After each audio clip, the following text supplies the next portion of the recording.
Thank you, Kate. Welcome to the House of the Ticats. Not only that, it's the home for some of the greatest contributions ever made in the history of Canadian football. It is the Hall of Fame game tonight between the Elks and the Tiger Cats. Special building for many, Glenn Suter. It certainly is for Cody Fajardo. This is his first game back in this building since that memorable Grey Cup victory for Montreal in 23. Yeah, great memories here. And there's one aspect of his game that I'm not sure he can improve upon, and that's his completion percentage. He's hitting on 77% this year, and last week went 22 straight without an incompletion. Cody Fajardo is on his game. So is Bo Levi Mitchell, a future Hall of Famer who's on pace for 5,400 yards this year. 8 times during the season he has thrown for over 300 yards. Scott Milanovich's Ticats have won 2 straight to stay on top of the East Division at 8-5. One of their 8 wins came in Edmonton back in Week 9. As for Mark Killam, the Elks were close to winning their 5th in 6 games last week in Toronto, only to see the Argos break their hearts with that walk-off field goal to take it. Critical week for Edmonton at 5-8, especially with BC and Winnipeg winning this week. Win could be a factor tonight. Be going from left to right in your TV screen. The Ticats won the toss. They want the ball. That is Vincent Blanchard in his 2nd year as Edmonton's kicker, getting set to put it down at the 30 to get this one underway. Last game of Week 16. And another doubleheader Saturday here on the CFL on TSN. It's the Hall of Fame game. And about to get underway with Isaiah Wooden, the league's top returner, back in after missing 6 weeks with injury. Opening kickoff underway here at Hamilton Stadium. Wooden has it. Across the 15, the 20, takes contact from his own man, Ty Anderson, before he gets to about the 22-yard return. On comes Bo Levi Mitchell, 2nd in the CFL, coming in passing yards. Yes, he is, and 17-4 against Edmonton in his career. He's on pace, as I mentioned, for over almost 5,400 yards, and leads the league in touchdown passes with 26. Both these quarterbacks have been very good at protecting the football as well. Keep those interception totals low.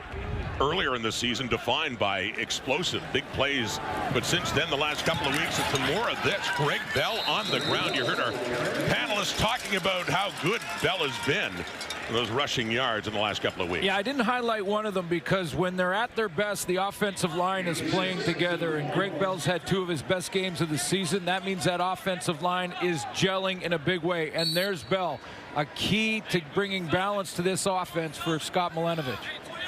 Almost 300 yards in the last 2 games rushing for Bell. 156 in Montreal 2 weeks ago, and last week against Winnipeg another 137. He had touchdowns on the ground and in the air. In the air now in a 2nd and 4 off to the left, short pass to Greg Bell. Yes, dangerous as a receiver as well. That'll move the sticks. A first down for the Ticats.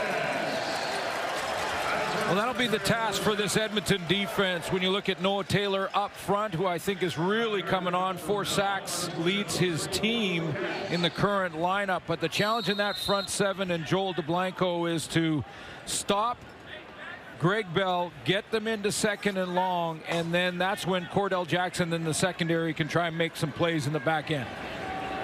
Opening possession. Hall of Fame game up to the Hamilton 34 for Mitchell. Faking to Bell, throwing it off to Brendan O'Leary Orange, and a good carry after the catch up near another Ticats first down. Got to think that both teams playing in front of these Hall of Famers, and we're going to talk to them all night long. I get goosebumps just thinking about it. But you got to believe that for both of these teams, just a little more juice in this game with those guys watching on. No question. O'Leary Orange had 1 catch for 10 yards last week.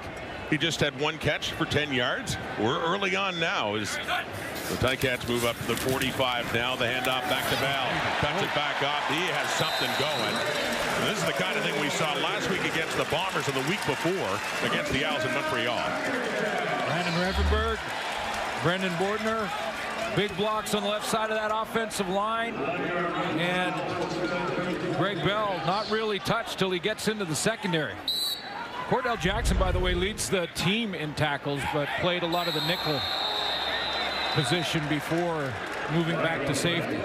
We had early movement. The Elks up front, Jared Brinkman was offside. Edmonton, number 91. The 5-yard penalty. Will replay first down. the first to move, as announced by the referee for tonight's game, Ben Major. So a couple of first downs and then a 1st and 5 coming up on that offside penalty. Already in the Elk zone inside the Edmonton 50.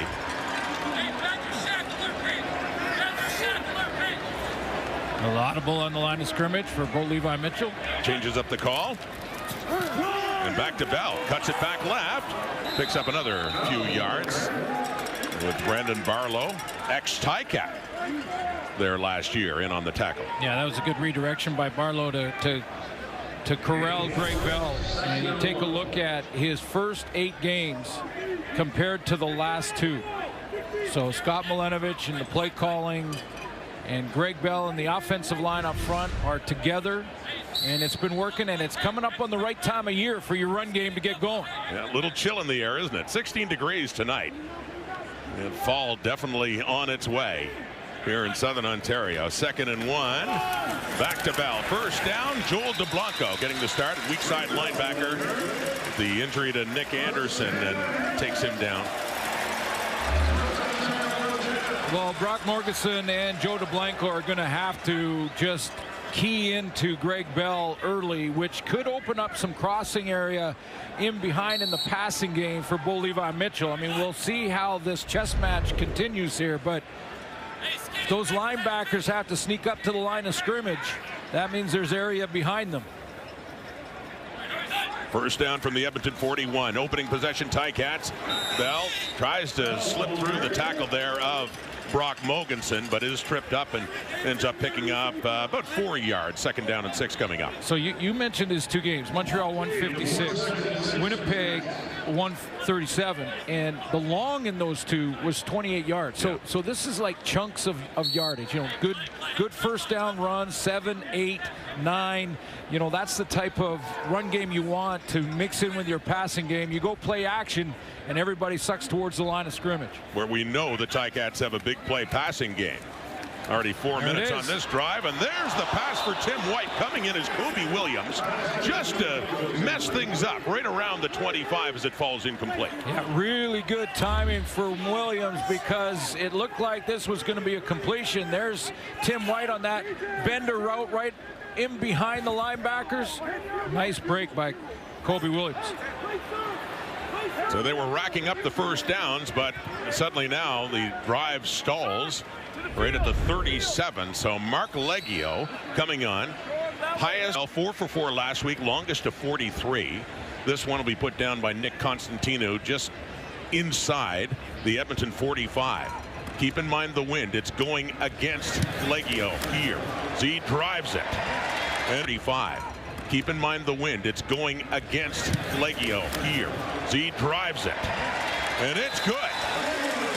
That's a 45-yarder that probably felt a lot more like a 55-yarder. It's points on the board for the Ticats in their opening possession. Cody Fajardo back in a very special place where he won a Grey Cup a couple of years ago. Looking for the fastest online personal loan? Well, look no further.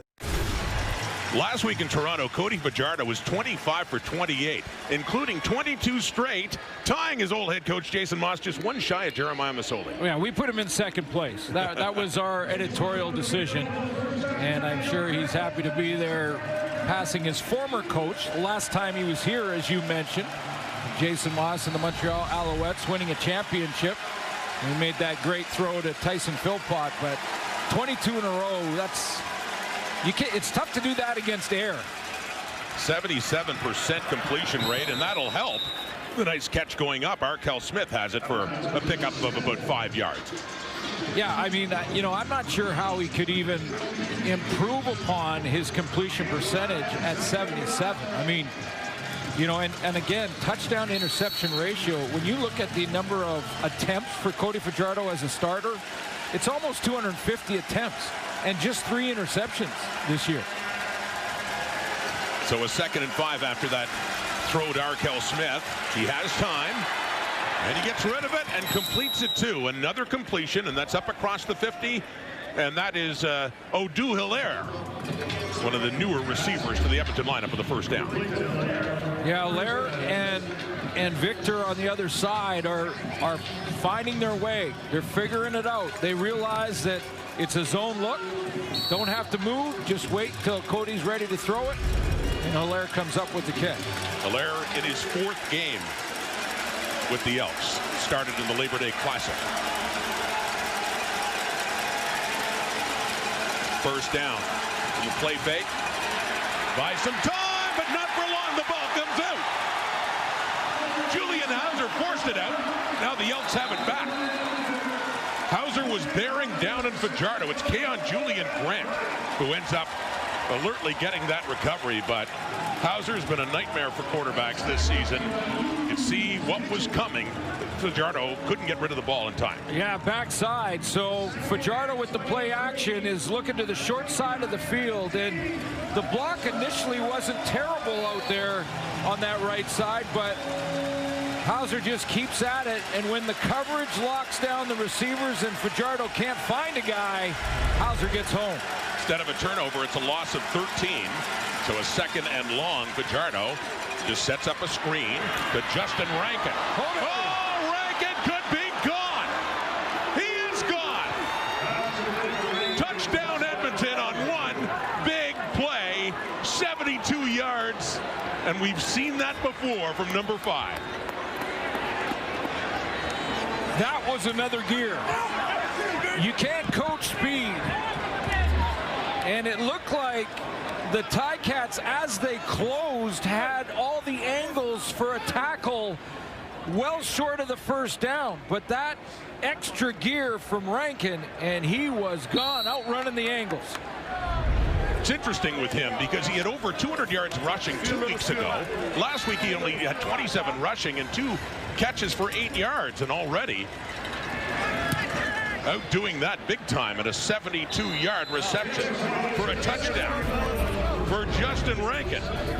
A receiver by trade, working out of the backfield, taking it all the way in to give the Elks the early lead.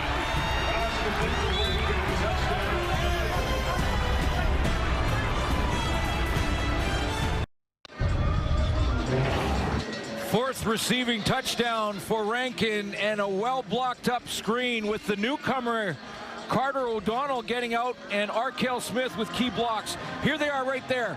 Excellent block here with Smith. That's the newcomer, the rookie Carter O'Donnell. And how about the second gear to outrun 4 defenders to the end zone? I mean, they all had angles when he first caught the ball, and he took it to the house. Some teammates were nicknaming him Rank the Tank because he could run with power. The thing he didn't like about that was it didn't really address the speed, and he certainly has that. Quite a burst for Justin Rankin in that touchdown. So on the return, Isaiah Wooden, first game back in 6 weeks, and gets that across the 20. Rank can be a tank at times, but he can be a speedboat as well. See ya. He's gone. Elks on top.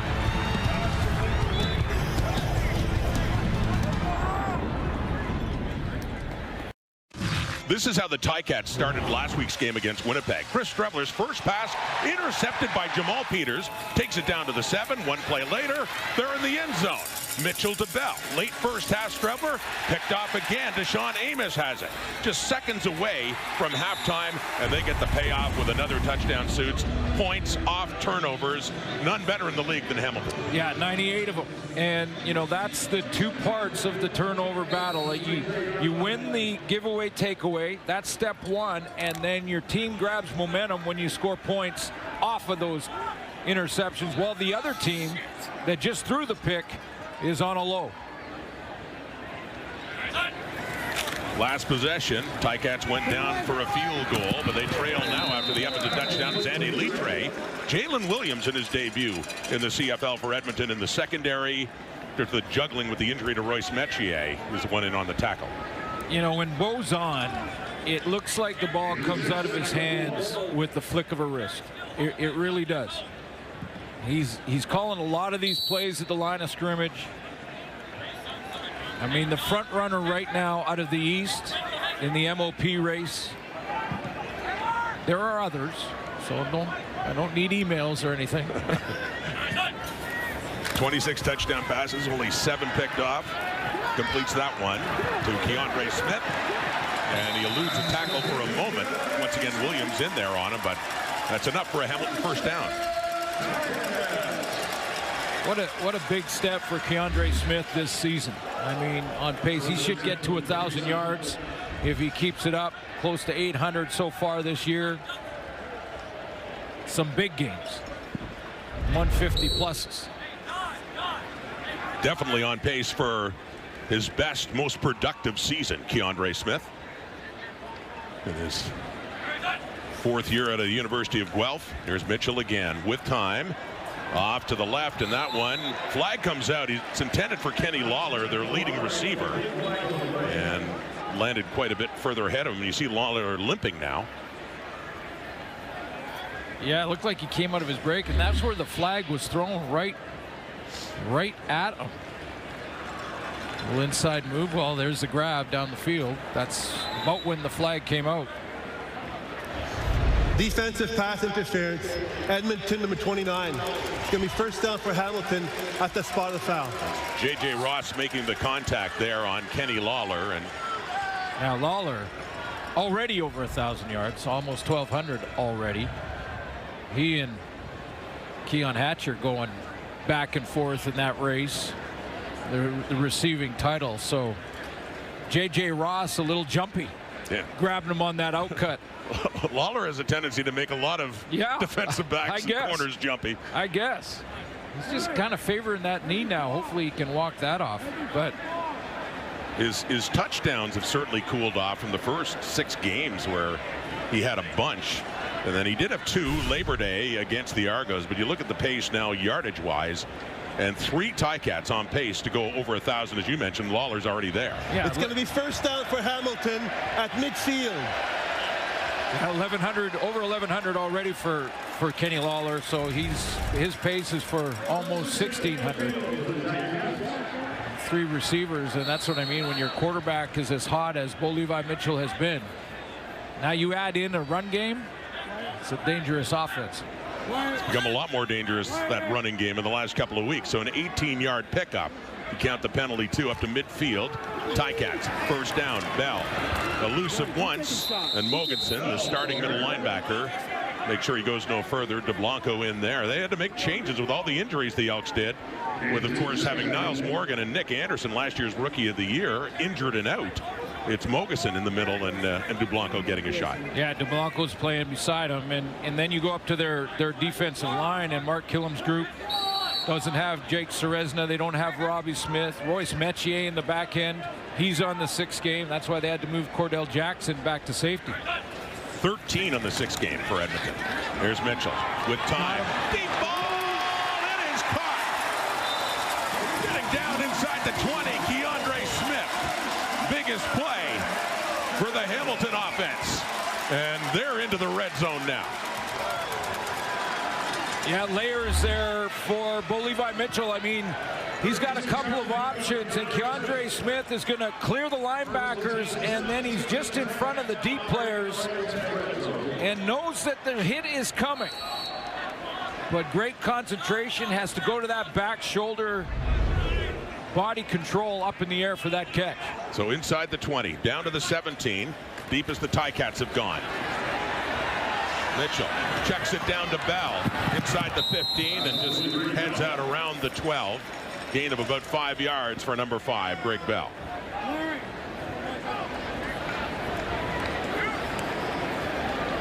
Substitution coming in, Brendan O'Leary Orange. Next receiver.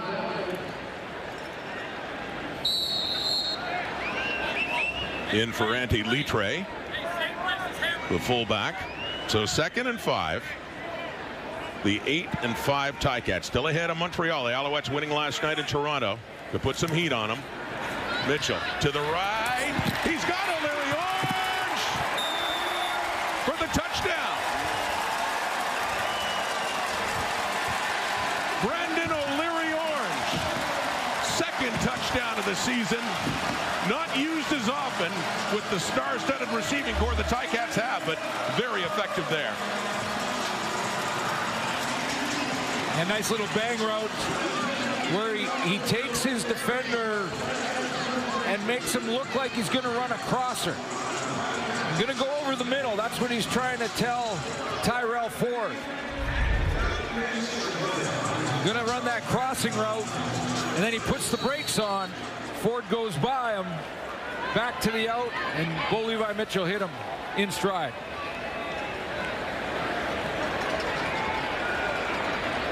Brendan O'Leary-Orange, whose one other touchdown came in the big comeback at BC's place for the Ticats back in July.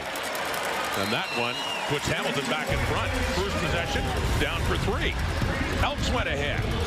Back comes Hamilton. Mitchell, O'Leary-Orange, the touchdown. One of the 7 newest members of the Canadian Football Hall of Fame inducted last night, Scott Flagel. The great defensive back safety he was, 10 seasons with Winnipeg Cavalry, played here in Hamilton in the old Ottawa Rough Riders too. 1987 CFL Most Outstanding Canadian, and he is standing by now with Matthew Shinetti. Yeah, an 84 Grey Cup champion. It's funny, Rod, we were just talking about that, and Scott was talking about the block punt that wasn't at the 84 Grey Cup. Congratulations for being inducted. Thank you, Matthew. So many accomplishments, and it's a cliche, I know, that I ask every inductee every year, but when you, in a city that you also played in as well, where do your thoughts go to immediately? I mean, first off, like I said, a guy like Mike Riley, Ray Yawk, Paul Robson, the guys that really helped me get here. But I do have to mention Bob Irving, because I forgot to mention him in my speech. He was very impassioned about me getting in and was a big part of it too. But you think about your family, and you always reminisce about the good times, that you miss with the players, and all that stuff is what I think most. Coincidentally, Glenn Suter's up there, so he knows what it's like to be a Canadian to start in the secondary. Yeah. But what did it mean to you to be a Winnipeg boy, to help the Bombers win a Grey Cup in '84 after not winning it for a couple decades, and then to win a Most Outstanding Canadian in 1987? I wish at the time I would have known how much it meant. I know how much it means now, but because of my lack of football experience and knowledge, I just thought it was normal. I thought we'd go to the Grey Cup every year. So after you don't and you finish, you go, wow, that was really a big deal. And to be from Winnipeg, a lot of guys didn't want to hang out with me because they said it was too well known in Winnipeg. Being on the sidelines this close, you get the itch? Well, there's always an itch, but I don't want to scratch it. Appreciate this, Scott. Congratulations. All right, thank you, Mike. Thanks, Matthew, and congratulations to Scott Flagel, Hall of Famer. Oh, yeah. Edmonton football, up around the 40. Well, Scott Flagel, I played at the same time. I was watching Scott. I was watching film on Scott all the time because he had a nose for the football like I had never seen. You saw those fumble recoveries, the interceptions, but Scott Flagel seemed to be around the ball. If someone coughed up the ball, Flagel was scooping it and he was taking it to the house. I mean, the guy made plays. He was around the football. The nose for the ball, I think, was invented by Scott Flagel.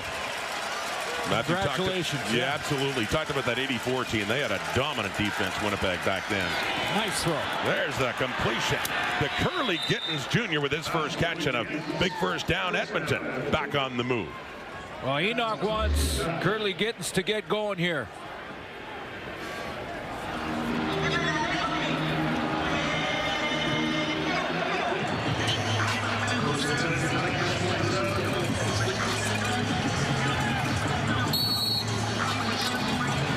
Get Curly Gittins going. Enoch's wish coming true. Gets it to him that time for a gain of 23 and a first down in the Ticat zone. Back to Justin Rankin with the biggest play of this game so far on a screen pass. Took it 72 yards for a touchdown. Let's have a look at that Edmonton Elks offense tonight. Yeah, take a look up front. That's the newcomer, Carter O'Donnell, out of the University of Alberta. Rookie at 6'5", 315.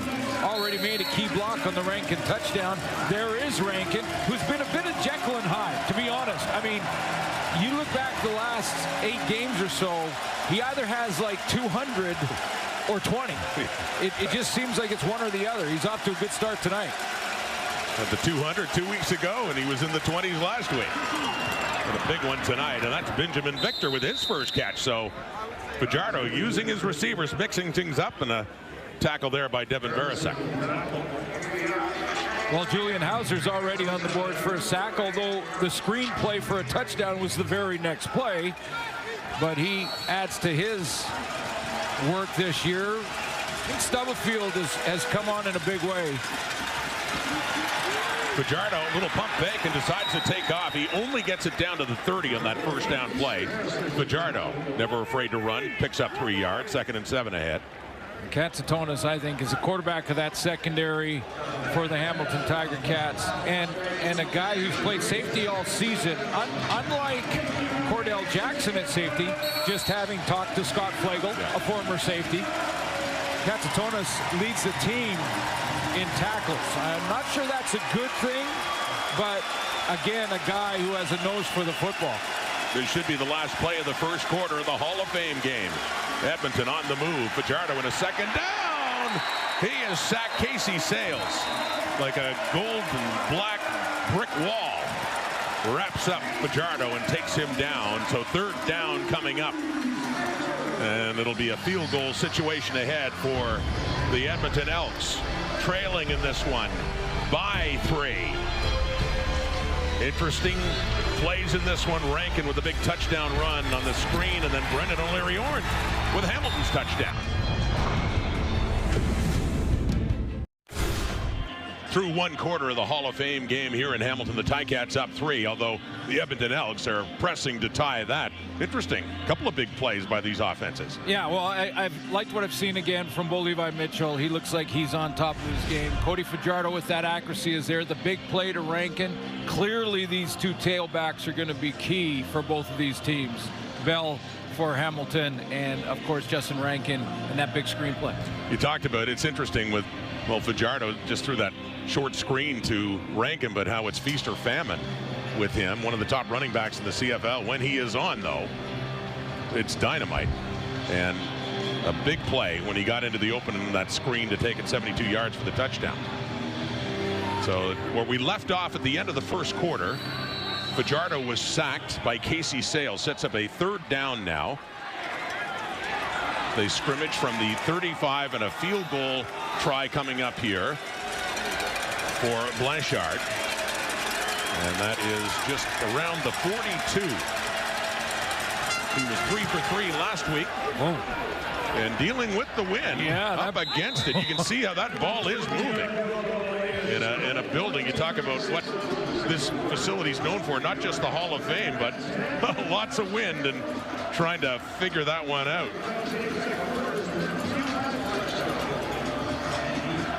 Canada's top home cooks are ready to battle it out in the kitchen. A new season of MasterChef Canada. That is Thursday, October 2nd on CTV. Stream next day on Crave. Yeah, the upright flags. I mean, we've seen it before. I think one of the Grey Cups in recent years, too. It was very, very windy in the days leading up and even the day itself. So it can be a nightmare for kickers trying to figure it out. Blanchard does. Vincent Blanchard with the field goal that ties this one up at 10. Hamilton football starting at their 40. Mitchell has time, takes a deep shot. He wants wide, nearly intercepted. Double coverage. Jalen Williams was in there playing in his first CFL game and nearly had himself his first CFL pick. Yeah, at Indiana, Jalen Williams, undrafted, went to Minnesota, spent some time in the preseason, had an interception, as a matter of fact, against the Seattle Seahawks when he was with the Vikings. 152 tackles in his time at Indiana, had almost his first CFL interception. Ticats going with the breeze here in the second quarter, too, as it gets gusting. Late blitz coming in to Blanco on that delayed blitz. DeBlanco in his second year, top pick in the CFL draft in 24, picks himself up the sack for the Edmonton Elks.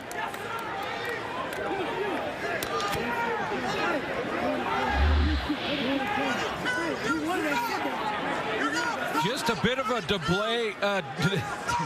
delay from DeBlanco as he can pick his hole on the blitz.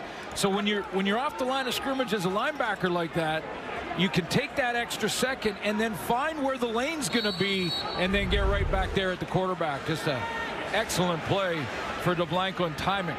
You might be onto something here. Can we call it the DeBlay Blitz? There you go. It pays off. Nick Constantino to punt it away. So second sack for DeBlanco this season. And on the return is Javon Leake after a 59-yard punt. Leake turns the corner.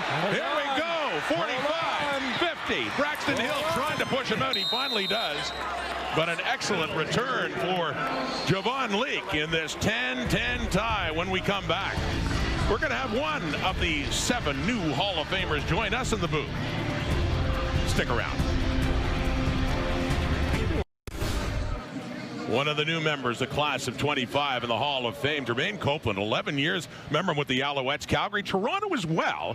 Look at all the yardage and those catches. And what I also remember of the celebrations too, Suits. We're going to talk about that a little bit. But first of all, congratulations, Jermaine. What does it mean to you to be a Hall of Famer? Oh, it means a lot, man. I mean, the whole organization, the fan base, everyone embraced me whenever I came up here. You know, that's what I tell everybody.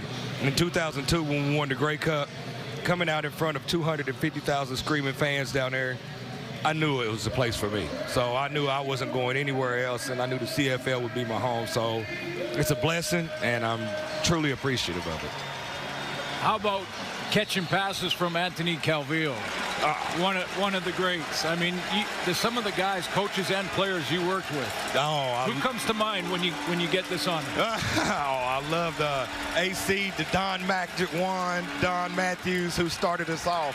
I said AC catching balls from him was always a great thing because without question, he's one of the best quarterbacks to play in this league. He was smart, always did what he needed to do to take care of business, and he would give you an opportunity to make a play. And that's what I loved about AC, man, is he knew that if I was covered, a lot of times he would give me a chance. Classic. Oh, okay. Yeah. I think of you with all those celebrations. By the way, Julian Hauser, a little nightmare for Cody Fajardo on that sack. Gets him again for the second time in this game. So we have a 2nd and 16 for the Elks and Fajardo in this 10-10 tie, second quarter. Throwing to the left and too far. Jermaine, where were you when you got the news? Take us through that. I was actually in Tennessee. I was at home.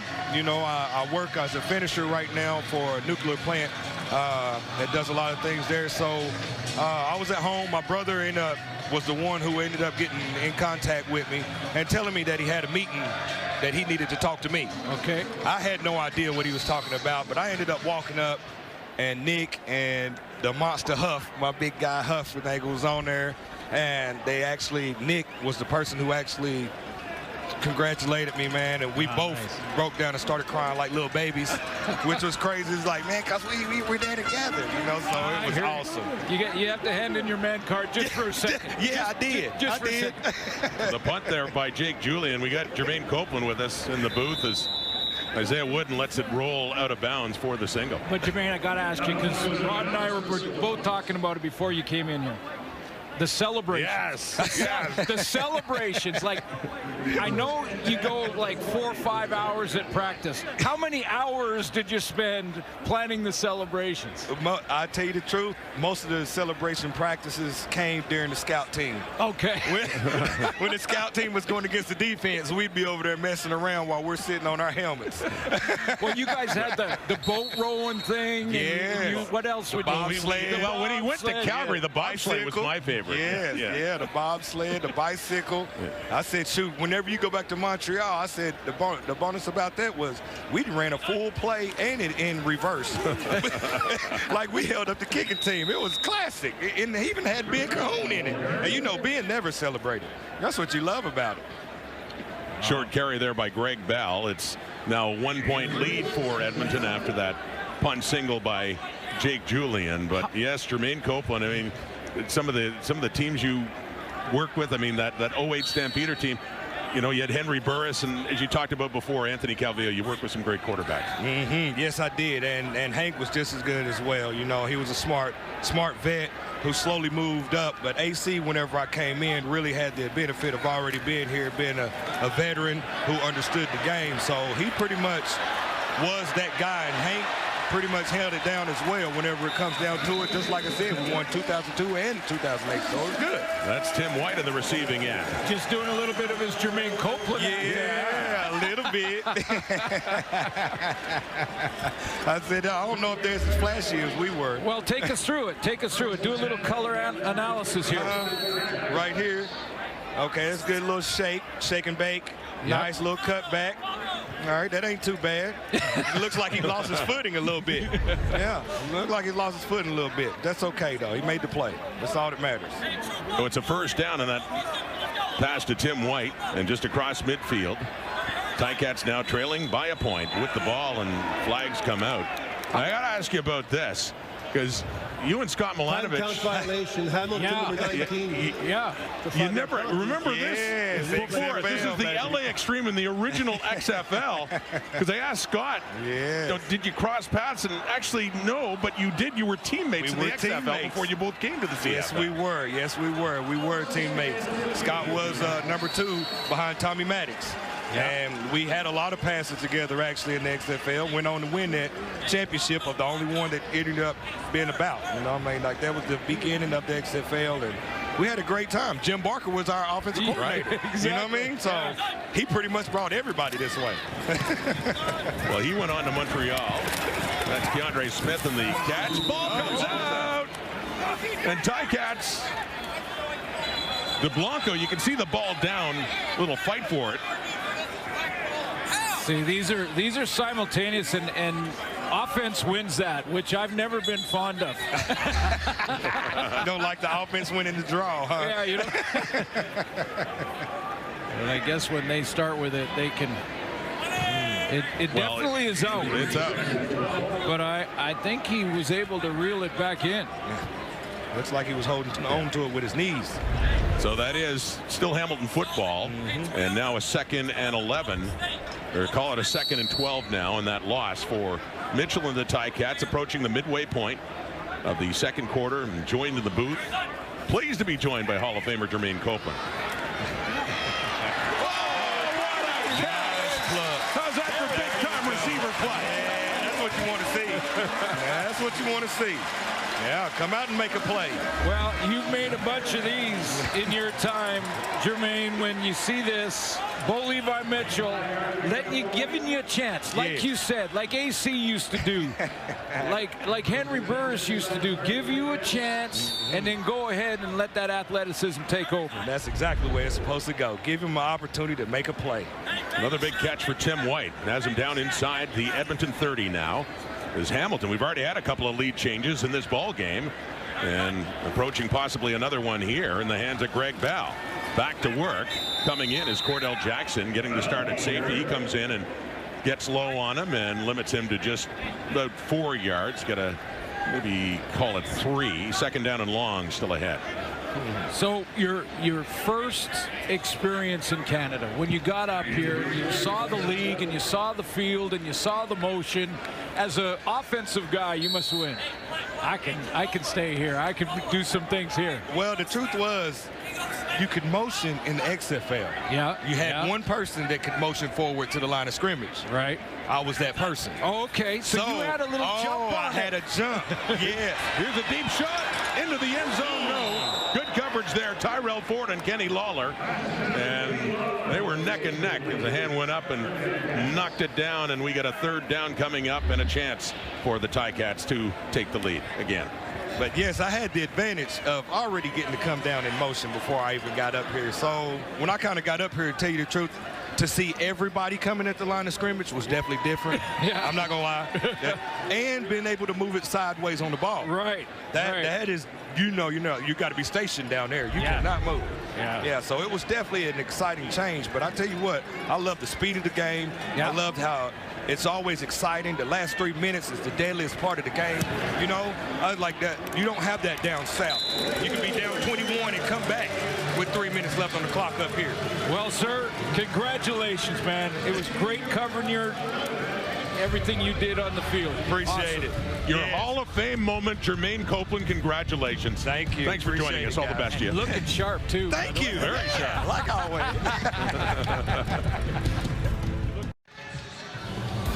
Week 17, can you believe it? Coming up Friday Night Football with the Stampeders, the Alouettes, Battle of the Philpots. Reunited, and Wynton McManus and the Argos coming off that loss to the Alouettes. BC Lions and Nathan Rourke. A big win at McMahon Stadium in Calgary last night. All for you coming up Friday Night Football on TSN. Another 300-yard game for Nathan Rourke. 52 points. He was sharp right out of the gate last night, wasn't he? Big time. Didn't look like he could be stopped. Him and Keon Hatcher. Almost 150, I believe, for Hatcher. Cody Fajardo is 5 for 6. Handing off to Javon Leake, his first carry in this ball game. And coming in is Braxton Hill, the rookie out of the University of Montana. And he gets the start at weak side linebacker, and he has the tackle there.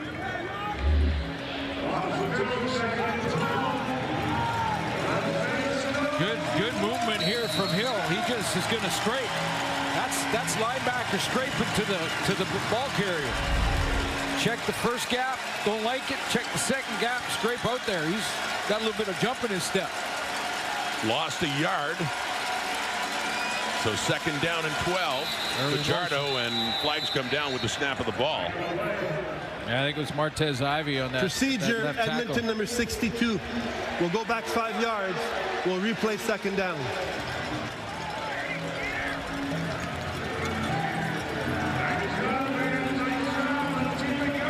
Well, last time they were in second and 10 plus, they threw a screen pass to Rankin.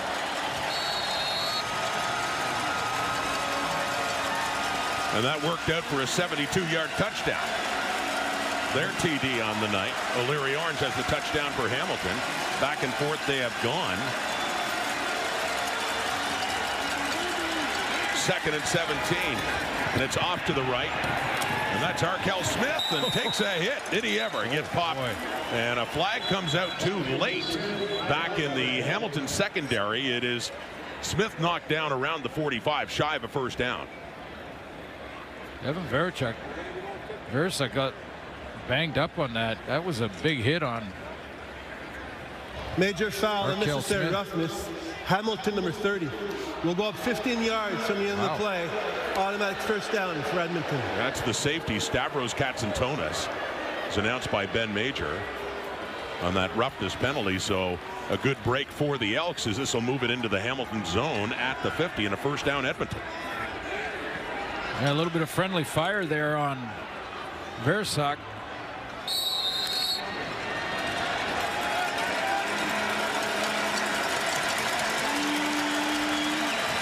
(13-11). Ticats lead.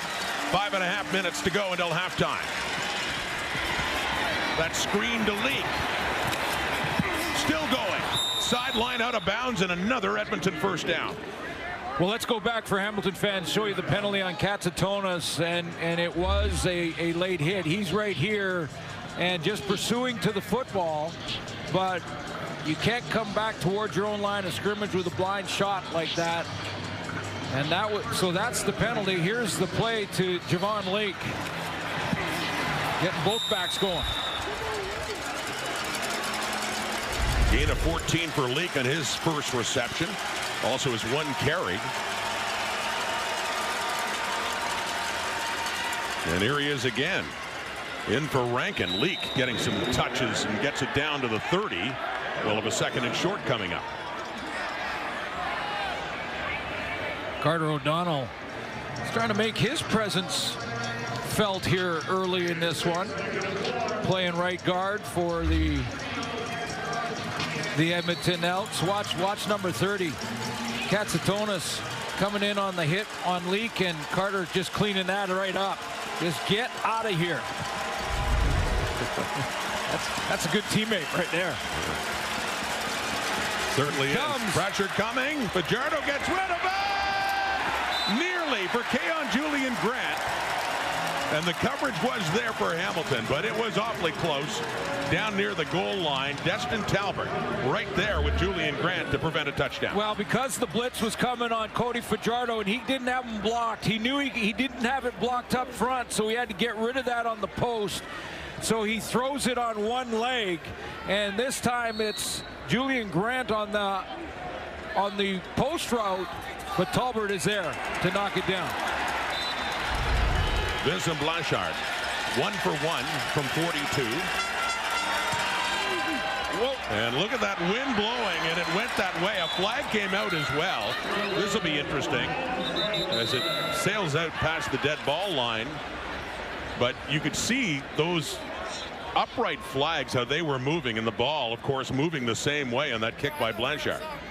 Well, this is an interesting penalty because it was 3rd and 4. So even an offside, and I think it's more than that, but even an offside against Hamilton is a first down for the Elks. First down. Sounds like it's going to be, yeah. Fajardo goes back out on the field, so costly for the Ticats with a 2-point lead.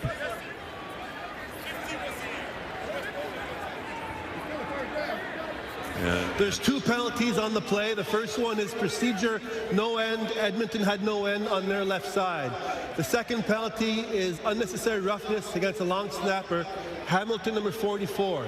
We're going to go up 10 yards, automatic first down. Edmonton's long snapper is Luke Burton-Cron. A few years ago, they brought in a rule to protect them vulnerable with their heads down to snap the football, and it was Casey Sales who got to Burton-Cron. Yeah, Casey Sales just wants to be reminded by the official on the ruling. Now this benefits Edmonton, but Mark Killam looks upset. Yeah, he does look upset, but looks like they're going to regroup and get back in the huddle. The more penalty yards in the second penalty, which is why, because it was only 3rd and 4, the Elks get the first down.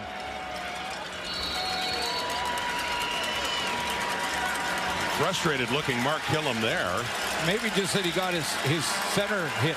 Right. Bottom line, though, still Edmonton ball with the Ticat 20.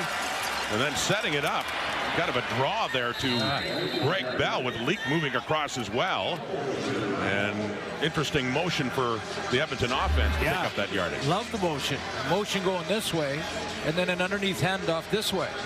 And just misdirection. And the purpose of this is to freeze the linebackers. Remember how quickly Braxton Hill was scraping to the ball? Well, that early movement, that gets him shuffling in the opposite direction.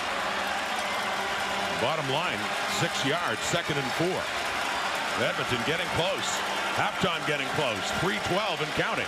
Fajardo, little pump fake. A look to the end zone, no. The nearest receiver, close to being picked off by Hill, the nearest receiver was Rankin. And a bit of a mix-up there as it falls incomplete. 3rd down and 4. And the field goal unit, and Blanchard will come out and try it again. Rankin's coming out of the backfield, and I think Fajardo wanted him on a hard corner. And when he comes out, he's still a little late to the line of scrimmage and late getting into that break. Hill had a much better crack at it. Blanchard mindful of the wind. You see it move again left to right, but this time from just a short distance, about 21 yards away. Blanchard is good on that one to go 2 for 2, and Edmonton back in front by a single point.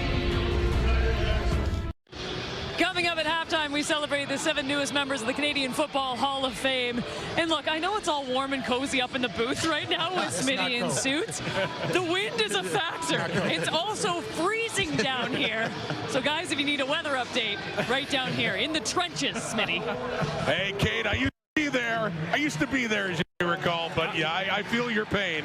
A little cooler down there. Way to go. And I'm running right down to give Kate my jacket. There you go. Yeah. That's one down there. And Kate, you know, it's just getting later. You keep coming out to these games, as we hope you will, obviously. And you got Grey Cup coming up in Winnipeg in November, and we're getting ready for cooler weather. We'll have the parkas by then.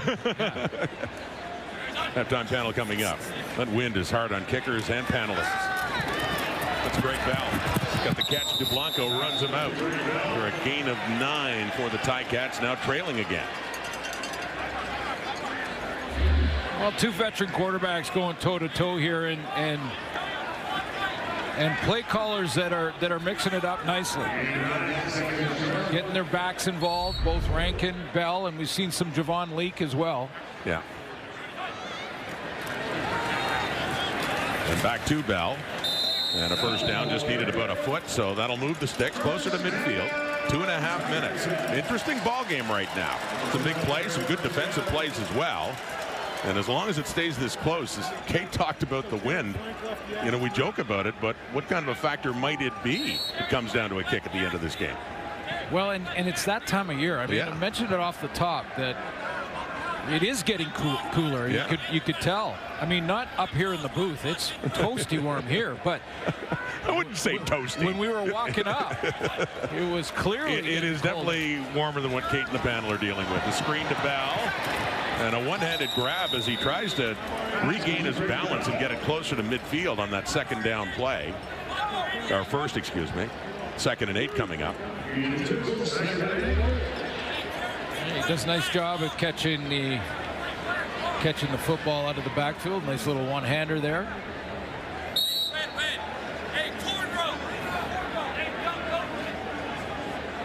We've had some good one-handed grabs this season so far. Did Stanley Berryhill last night? Oh, how good was that? Yeah. And his teammate Robert Carter, can't forget that. Over the middle, caught Kenny Lawler. Known for his highlight reel grabs as well, speaking of which. Yeah, almost like he heard us talking about big catches and went, don't forget me. And they'll move him around. I mean, you know, we usually see him in that wideout spot, but when he gets in on the slot back position, he's got the two-way go. He can run that dig or post and then go to the corner or a deep out route. See the note on your screen now. He extends his streak with at least one catch in a game. 67 straight games now in his first one there. Oh, great job by Bell.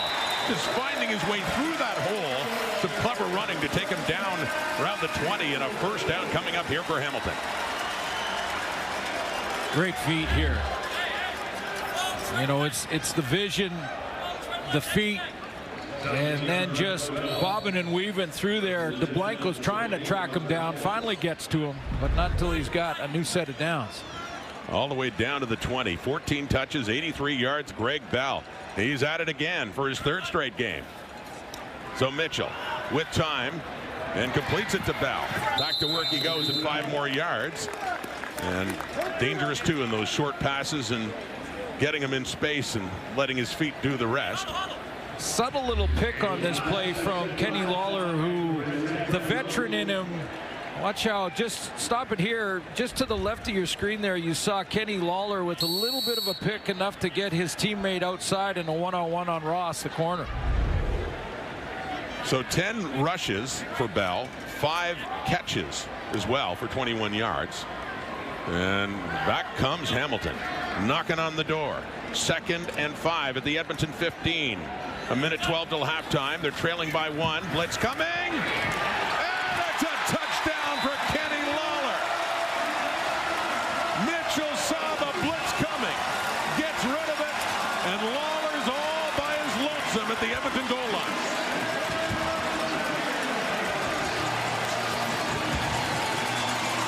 Lawler's coming from the right of your screen, and he's going to run like an out and then back to the post, knowing that Bo Levi Mitchell just needs that extra second. Nice block and pick up from the tailback, and there's Lawler flashing right in front on the blitz beater. What a great route by Kenny Lawler. Caps off a 7-play, 70-yard drive by Hamilton. Back and forth they go. This entertaining Hall of Fame game first half, with Mark Leggio looking for the point after to make a 6-point Hamilton lead. 1:07 on the clock until halftime. We'll take a break with a minute to go, and another look at Mitchell to Lawler. They connect yet again. Hamilton on top. Another Hall of Fame career honored last night and again tonight. Glenn Johnson, terrific referee, 24 seasons as a CFL official, head referee for the Grey Cup 5 times, also vice president of officiating for a couple of years as well, and he joins Matthew. Yeah, it's 24 seasons as a referee, 416 games in the CFL, and I think 11 Grey Cups. But Glenn, congratulations on being inducted. I know everyone is always going to remember you for the 13th man. When you think about a day like this, do you link back to that night in Calgary, or is there another moment that comes to mind in all of the experience in all the years you were on the field? Yeah, it's really funny. You know, it's kind of, I'm infamous for that, but, you know, that was never my best game. I think of other games that I was much better at. The 2005 Grey Cup, second overtime game ever, probably one of my best games I've ever had. That's the stuff I think about, and I think a lot more about the guys that I left with. Like, this was not about me. You know, it was a great experience. Kate, my take, two things on that. I want to see the viz on Enoch's touchdown and celebration. I believe him. And I want to hear Cody Fajardo say, "Shut up, Bill." And Kate, you talk about the back and forth. Well, since Hamilton took the first lead in this game on their opening possession, there have been 6 lead changes. I mean, think about that already at the half. The stats definitely indicate the kind of entertaining close game it's been. Yeah, look at the passing yards that the guys talked about down there at halftime. You got 175 for the Ticats and Bo, and Cody at 182. And in the first half, talk about completion percentage. Off the top of the game, I said, I'm not sure that Cody can improve upon 77%. Well, he did in the first half. He's at 78%. And Bo Levi Mitchell is completing 83% of his passes in the first half, both on pace for 300. So we'll see if the defenses can make some adjustments and make it a little trickier for these quarterbacks. Each of these quarterbacks only have 3 incompletions, and each team has only punted once in the second half. Has begun off the foot of Vincent Blanchard, and it's the Ticats with that 3-point lead. Isaiah Wooden has the ball. DK Bonham, good special teams tackle, wraps him up, takes him down right at the 20. Now those numbers for Bo, 15 of 18, 175, and 2 touchdown passes. Yeah, that's 83% in the completion percentage department. And his tailback in Greg Bell has been involved in the passing game, but also is running the ball well at 10 carries for 5.8 yards per carry. And they did get Kenny Lawler, as Dave Naylor mentioned. They got him activated in that second quarter. So here we go. The second half is underway. Hamilton football starting at their 20, handing off to Greg Bell. And a guy who's had a very busy last few weeks gets a nice busy start and a good pickup as well. About 10 yards for the Hamilton running back. Big block downs from that right side of the offensive line. All you have to do is block down so that Greg Bell can get the corner. So let's see. Nice block on the outside. Giovanni Robinson getting involved as almost a tight end, and he's a big one. 6'5", 240 pounds. Getting a nice down block. Gain of 10 for Greg Bell, 11 carries, 68 yards in this game. Play action fake to him. Mitchell barely gets rid of it, and it is intercepted. J.J. Ross in coverage of Kenny Lawler. There was heat coming in on Mitchell, who just got rid of the football. And a little bit underneath as Ross got in front and has a very critical turnover at this stage for the Edmonton Elks. Yeah, Ron, when I looked at this and I thought that Bo was trying to throw a back shoulder fade here to Kenny Lawler, but it was broken up because J.J. Ross turned his head and found the football early in the process. You can throw the back shoulder when the DB's not looking. But as soon as he gets his head around, if that ball hasn't been delivered yet, it can be intercepted, and the back shoulder, the DB's in better position. So here we go. Edmonton ball, and that's Justin Rankin. Up across midfield. By the way, the second interception for J.J. Ross in his first year out of Western Illinois.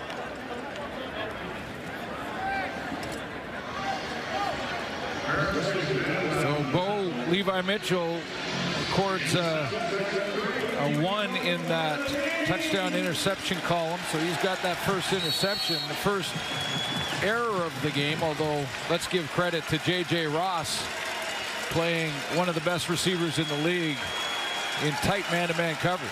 And the strength of the Ticats this year, turnover ratio +9 to lead the CFL, but behind in this game now after that pick by Ross. And here's Rankin again, muscling his way down for a first down right around the Hamilton 50. And we saw a little Javon Leak in that first half as well. different style of back almost. Leak with great top end speed, although that screenplay, I'd like to see a race between the two. I'm not sure.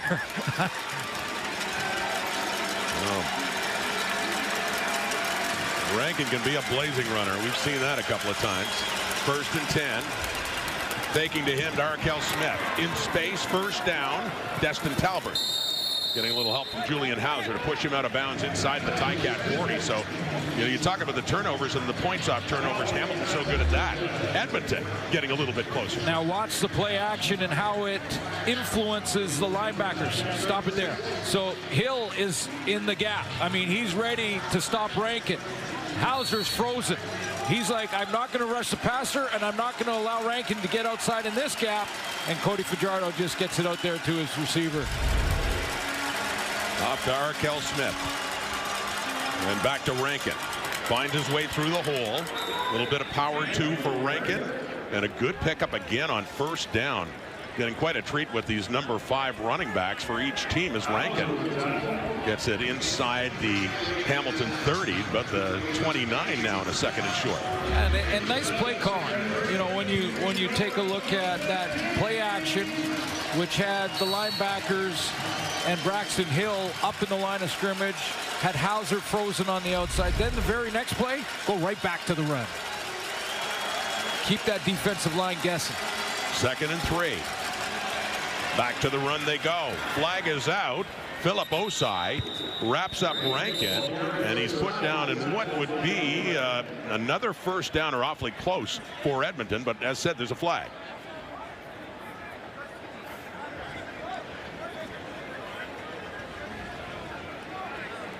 Offside, Hamilton, number 90. It's a 5-yard penalty. Makes it a first down for Hamilton. First down for Edmonton. It's Mario Kendricks getting the flag. It is a first down right at the 23 now of the Ticats. Jordan Maximic, his first year as the offensive coordinator in Edmonton. Well, I really like the play calling, getting that Rankin screen on 2nd and a bunch. Remember, they had just given up a sack. Had a long way to go on 2nd down, and Rankin took it to the house. Once again, using Leak and Rankin, a little deception. It goes in the hands of Leak, and the Ticats aren't fighting. And that ends up being a loss of 3-4 yards. That's another big play by Osai on the defensive line. He's going to step up. They ran this play in the first half with a misdirection. And it's the 2nd time in a row now that Osai has stepped up and shed his block to make a tackle. Call it a loss of a couple in a 2nd and 12. At the Hamilton 25. 3-point difference. Ticats in front. Elks are threatening. Blitz coming. Fajardo steps up out of the pocket. Looks to take off. Tucks it in. And breaks a tackle and finally gets knocked down inside the 15 down to about the 12. And that looks like it could be another first down. And yes, it is. Good run by Cody Fajardo, who's had a couple of big runs, as I can recall, in this field. Well, he was almost caught short because it looked like a tackler for Hamilton had him when he cut back across the grain here. He's going across the grain. He's 4 yards short there, but that extra effort in breaking the tackle of Verisak is the key. The extra effort and getting that extra 2 yards. I remember running the Grey Cup in a 2nd of 18. He got it down to a 3rd and 5 in that famous drive to win it. A fake and a throw, and sliding down is Julian Grant, but it's in behind him. Reggie Stubblefield was close by, so it's a 2nd down coming up. See, with Fajardo, when you're in the 70% category all season long, and then in the first half you up it to 78%, you hate missing one. You see his reaction? That was a quick slant on first down, and he turned around and just was disgusted that he missed one throw. Can't see it. Can't see his grade go below 75%. Into the end zone. Touchdown. Very reminiscent of a Grey Cup winning touchdown to Tyson Philpott. Curly Gittins, about the same point on the field from Cody Fajardo, and that one has put Edmonton into the lead again. Well, you know he's got some great memories playing here. injured last year, so didn't make it when they were here last year. But you go back 2 years, this was about the same place on the field to Philpott for the win. Curly Gittins, it's like a reenactment. And I think he got his arms and hands underneath that. Well, you know they're taking a look at it to see if he trapped it. But that is a touchdown. Replay center taking a look. 9 plays, 61 yards. Back and forth. They go again. Edmonton with the lead. And the point after by Blanchard. Hey, Fajardo's first trip back to Hamilton since that memorable one to Philpott. Gets the touchdown toss there. Edmonton leads. This is what we were talking about. The Grey Cup 2 years ago. Fajardo to Tyson Philpott with just seconds to go. And that gave the Alouettes the victory over Winnipeg. And Fajardo was the Grey Cup MVP. His first trip back to this stadium suits since then, and he had a very similar touchdown pass. Well, it was like the drive was being reenacted, because just before that pass to Philpott, he had a run to keep the drive alive, just like he did on that drive. Now the stakes were different. A little bit. November a couple of years ago, but reenacting the winning touchdown drive of the Cup. Well, stakes are pretty high for the Edmonton Elks right now. They need a win. They know that. Yeah, they do. You know, the way things are going in the West, and that's Wooden on the return, and time to get on the hotline and talk about that. Cody Fajardo, 9th start with the Edmonton Elks, and looking for another win. They're in the lead again. Get ready for NFL Sunday night action. The Kansas City Chiefs up against the New York Giants. You can catch that tomorrow, 8:20 Eastern, 5:20 Pacific on TSN and CTV. Wrapping up another week in the CFL tonight. We have a dandy here in Hamilton after the Fajardo touchdown pass to Curly Gittins, 24-20. 7 lead changes now. And counting, with it going back to Bo Levi Mitchell. His last possession, throwing an interception. First real blemish in his record for a while, and they start at their 29. Swinging it out. That's Tim White. And he backtracks, picks up some blockers, picks up another from Shamar Bridges. Tim White making something out of this as he gets it up to the Hamilton 45. When it looked like he was done after maybe a couple of yards, he ends up with 16. Tim White's often playing right beside Kenny Lawler. So it's pick your poison here, and White's just going to swing out. Lawler gets the first initial block, Keandre Smith, and then he decides to reverse his field.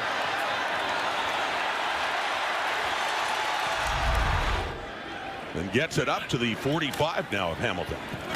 Back to Greg Bell. And he's had a productive night on the ground again to the 3rd straight game. Came into that carry with 68 yards and gets it up near midfield. Scott Milenovich, very similar play calling. We're seeing that from Jordan Maksimic, and he's calling plays for Edmonton, and Milenovich on the sideline, mixing things up, keeping the Edmonton defense off balance. Bell is over 100 yards combined, receiving and rushing, and it's Jake Dolegala, their 3rd string quarterback, who's in, handles the short yardage duties, and lunges across and picks up another Hamilton first down. You know, the sense of urgency for Hamilton as well. I mean, they're looking at Montreal in the rearview mirror right now. I'd love to continue on and have that Eastern final home field advantage. It's been momentum swings for the Ticats. They lost their first 2. They won their next 6. Then they lost 3 in a row. And now they've won 2 straight, trying for another 3-game winning streak. From the Edmonton 54 and a 1st and 10. Mitchell has time. And off to the left for Andy Litre, with Kobe Williams coming in on him. Now, Milenovich suits, been saying, just like Bo Levi Mitchell, they want to win this on merit. They don't want to back into the playoffs. Yeah, exactly. And, you know, want to take the division, get that bye to the final. But Montreal is not done discussing this. You know, they're still in the conversation here after the big win in Toronto last night. And the Alouettes had really been slumping up into their last couple of games. They're kind of getting it going again now, too, after a long losing streak. Mitchell over the middle and open. DeAndre Smith finds a spot. Gets it down inside the Edmonton 35. First down, Tiger Cats. DeAndre Smith is the fourth receiver on the quad formation to the wide field, and Bo's going to look off to the three receivers on the outside and then come right back over the middle.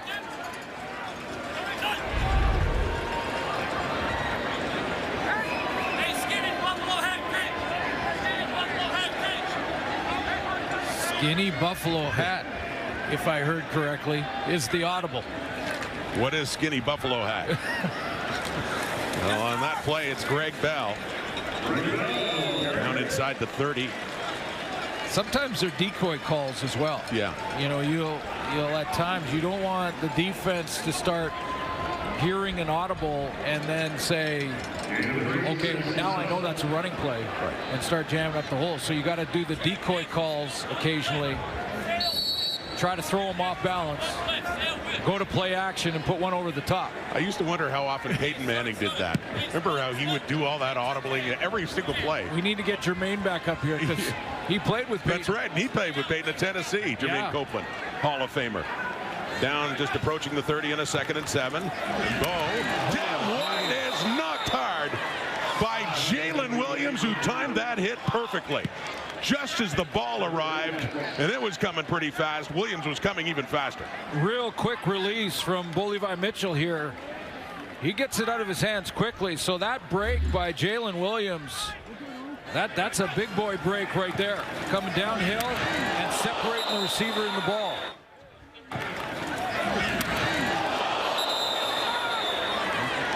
That's playing with a ton of confidence as a rookie in his first game.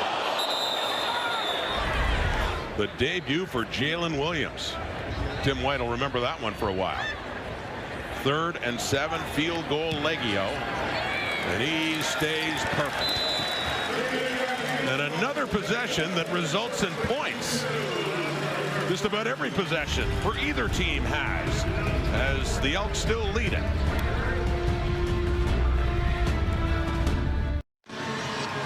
Kate Burness has many fans, but none greater than some of the mascots in the CFL, including Stripes. Well, I don't know, he made a move on Kate, I think, when the previous game. They had something going on, and then punter in Edmonton. What's going on here? No, I don't know. This is the thing. And how would Stripes feel about that? I'm not sure he's happy. If she's. So, yeah, Stripes had proposed to her. Yes. And Kate turned him down, and now, oh, yeah, Stripes is done with Burness. I don't know.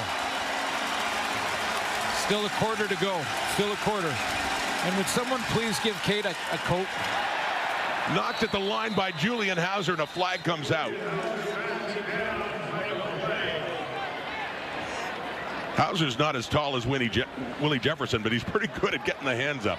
Seen him disrupt before.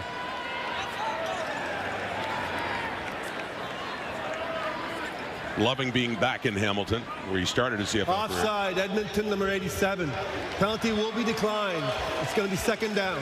Well, he led his team coming in quarterback sacks, and he's having a night. Hauser off the edge. You know, and sometimes it's not about full speed all the time. He's playing the run there and then steps out in the throwing lane with excellent timing to get his hands on that. Got his 7th sack of the night. He also has a fumble recovery for a touchdown and a pick this season. Fajardo to the right. That is caught.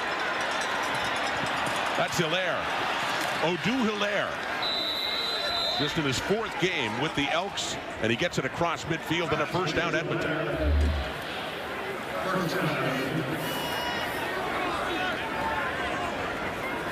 Combination route coming off this trips formation where they're just going to switch at the line of scrimmage, and then it's Hilaire that just sits down at the 50. So it's tough if you're playing a zone or a man and switching in that situation as a defensive back. Which guy do you got? They're weaving back and forth as they hit the line. First year at a Bowling Green. And it's Javon Leake with another carry. And the middle linebacker, the rookie, Devin Varasek, coming in and limiting that carry to just a couple of yards. Well, these middle linebackers, both teams, frustrated when their running backs are getting up around 100 yards. And we're not even into the fourth quarter yet. So you scrape in, you take on the block. That's Carter O'Donnell. Shed that one. And then step up. Rankin is back in the Edmonton backfield. It's a 2nd and 8 for Cody Fajardo. The Elks hanging on to a 1-point lead. With time, deep shot to the right, one-on-one. Keon Julian Grant with Deshaun Amos. Incomplete. And a 3rd down and 8 is coming up for Edmonton. You know, this is Cody Fajardo on this go route.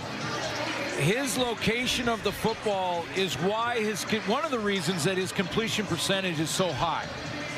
Because even on that deep ball, he knew Deshaun Amos was inside in pretty good coverage and pretty good position. So he goes to the outside shoulder and says to his receiver, by his actions, either you get it or nobody gets it. And the result is Jake Julian is on to punt for just the 2nd time in this game. In the first half, he had one that ended up with a rouge. And this one coming down for Isaiah Wooden. Takes a nice hop. And out of bounds, no chance for Wooden there. And just inside the 15-yard line. We'll be back after 3 with another Hall of Famer coming up.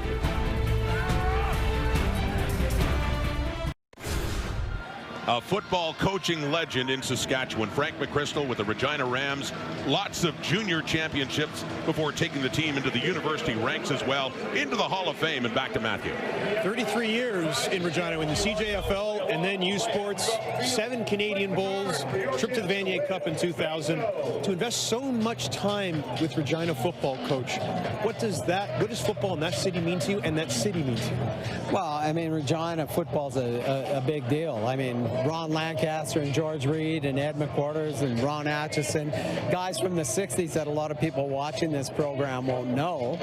But it's just been an important part of the community and a part of the fabric of the community. You know, it's built in Regina through high school and minor football now as much as ever, and certainly into junior football, university football, and the CFL. We talk about Canadian junior football, and I just said this to you before we came on air. Every time that I get to speak to someone who's been inducted in the Builder category, who spent so much of their career in the CJFL, I want to know what that league has meant to them. You won 7 Canadian Bowls.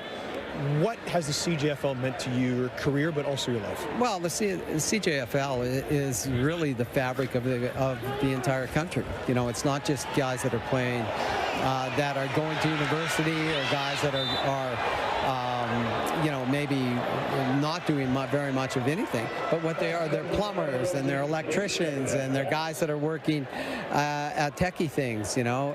It's really a broad sense of the community as a whole that allows these young people to have that experience and to grow during, you know, pretty formative years between 18 and 21, 22 years old.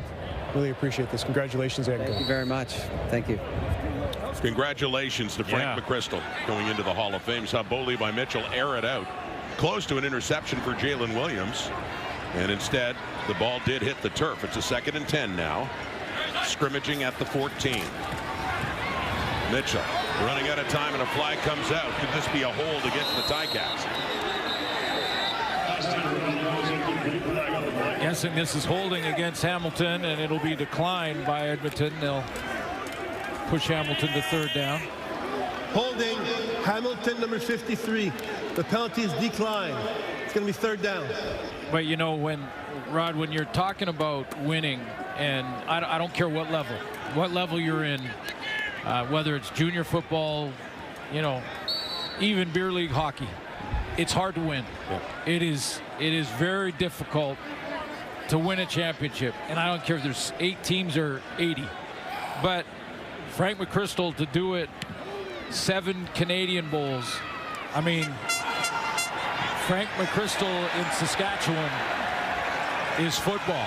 I mean, Brian Towers in Saskatoon, Regina was always Frank McChrystal. And to take that program from a junior program that was so successful and so dominant while he was their coach, and then moving into youth sports. And get them to a national championship game. Absolutely. Which I think you and I were involved in that broadcast in 2000. They lost to the University of Ottawa, but it was close. Yeah, I mean, just a level of success, you know, for Frank McChrystal. So well-deserved, and congratulations. Absolutely. Congratulations, Frank. One of the 7 newest inductees in the Canadian Football Hall of Fame here at Hamilton, right in this building. And right now, late third quarter, we get a game, 1-point difference. Edmonton leads with the ball. Keon Julian Grant tackled there by the nickel linebacker Reggie Stubblefield after that pickup of about 5 yards.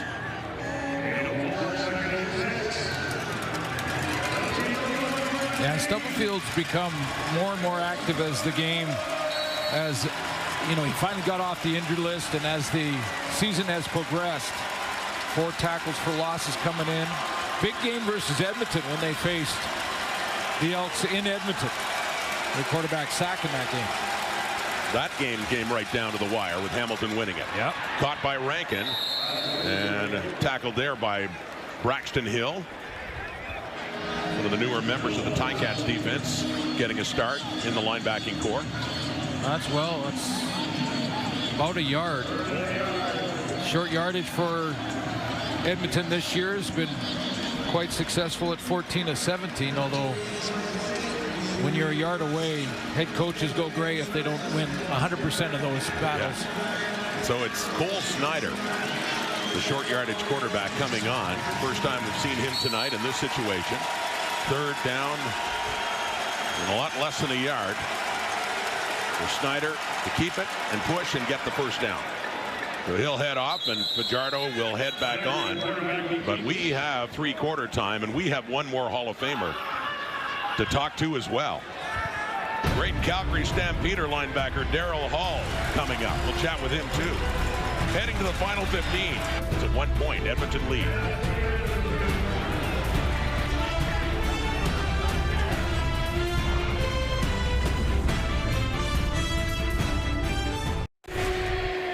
You think of how good the Calgary Stampeders were in the 1990s, and that man there, Daryl Hall, a big part of that. Part of the class of 2025, Grey Cup champion in 1992, and then coming back to the league in 98. Pleased to be joined by you now. It's the obligatory question, but it must mean so much after you put into the game of football what this weekend has meant to you. Most definitely. This weekend has been amazing, and it's really an honor to not have been forgotten and to have been appreciated. So it's awesome. Well, Daryl, appreciate it. I don't know how many times I've mentioned on a broadcast that you invented that hybrid linebacker position, the tweener we used to call it, the cover linebacker. How does it feel to be the guy that kind of started that whole trend? It feels awesome to have started that trend. You know, I definitely attribute Wally Buono's eye and being able to utilize my talent in the places it was necessary to maximize getting all the players on the field that we needed to win. So definitely a blessing to have been that guy, and it's an awesome honor this weekend. I think about the quarterbacks, and we have some clips of you wearing both number 4 and number 7. So you were number 7 originally and gave it up for who? So originally I was number 7. When I went to the NFL, Jeff Garcia came along and took that number. So when I came back from the NFL, number 4 was the right one for me, because number 40 was always what I wore in American football. Oh, okay. Well, I have to ask you about one of your teammates who is now one of our teammates. Dwayne Ford talks so highly of you and such great respect. Tell me a little bit about Dwayne Ford as a teammate. As a teammate, Dwayne Ford was awesome. One of the hardest workers, true professional, knew how to mix work and having fun. And then off the field, one of my favorite memories is him with his girlfriend at the time babysitting my kids. So, you know, just all around great guy. Love Dwayne and miss him. Definitely miss him this weekend. He's been a big part of this weekend too in the past. going forward. Well, after the 2 and out, the punt by Julian and the return after a 54-yard punt and just a few yards brought up there by Isaiah Wood. When you look back, Daryl, at those years in the 90s and the championships you were part of, I mean, what comes to you, what in your mind about being greatest highlight, if you can pick one? I do have a greatest highlight, but overall, I just want to say, gosh, it was a blessing to have had the teammates I had. My teammates, like, I can't think of one I didn't like. We were so tight-knit, loved each other on the field, loved each other off the field. But if in terms of a highlight, I did have a highlight. I was covering Ray Elgard, and I think we had to win the game in order to go to the playoffs. I'm covering him. He puts his hands up. I don't even look back. I just put my hands on top of his, expecting the ball to fall in my hands. It did. I bobbled it, caught it, turned around, started returning it, and I was caught. But it preserved the touchdown and the victory, so it was nice. Caught close to the end zone? No. Probably midfield. Played with some great quarterbacks, too. I mean, you mentioned Jeff Garcia. Doug Flutie, Danny Barrett. Yeah, and even in the NFL as well. Oh yeah, with Steve Young as well as John Elway. Yeah. I just of those guys, you know, tell me a little bit about their leadership. What you learned from them.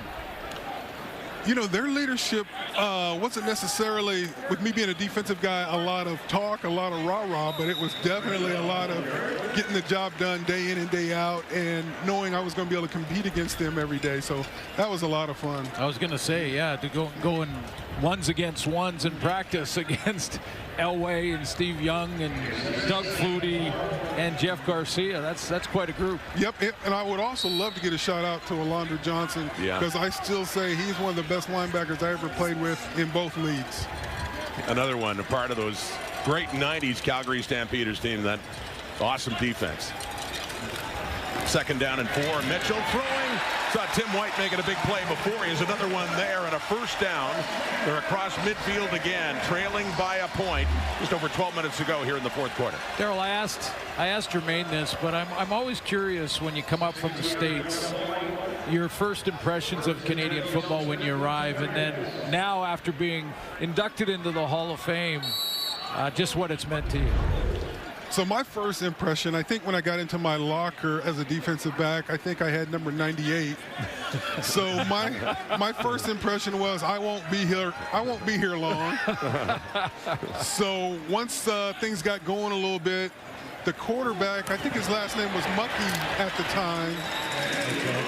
He had a change of heart, so I was able to get that number 7, and that kind of coincided with me learning the game and advancing and progressing to where I could actually play the Canadian game. And, you know, it was early on in my experience with Canadian football that I respected the game, respected the players playing, knew the talent level was high and going to be a challenge not only just to make the team but to be successful in the league. So I still tell people the story about my first game where I think felt like I got beat for 5 touchdowns, but it was probably 3. But that jump started me to just doing things a little bit better and taking everything more serious. That was a carry by Greg Bell, and linebacker Brock Mogensen getting his chance with the Elks, coming in and making the tackle as Mogensen is down and getting some attention. Congratulations, Daryl. Thank you so much. Well deserved, man. Thank you. What a great career. Invented a position in Canadian football. Yeah, absolutely. Hall of Famer Daryl Hall, inducted last night, honored again today in the Hall of Fame game. We'll be back in a moment.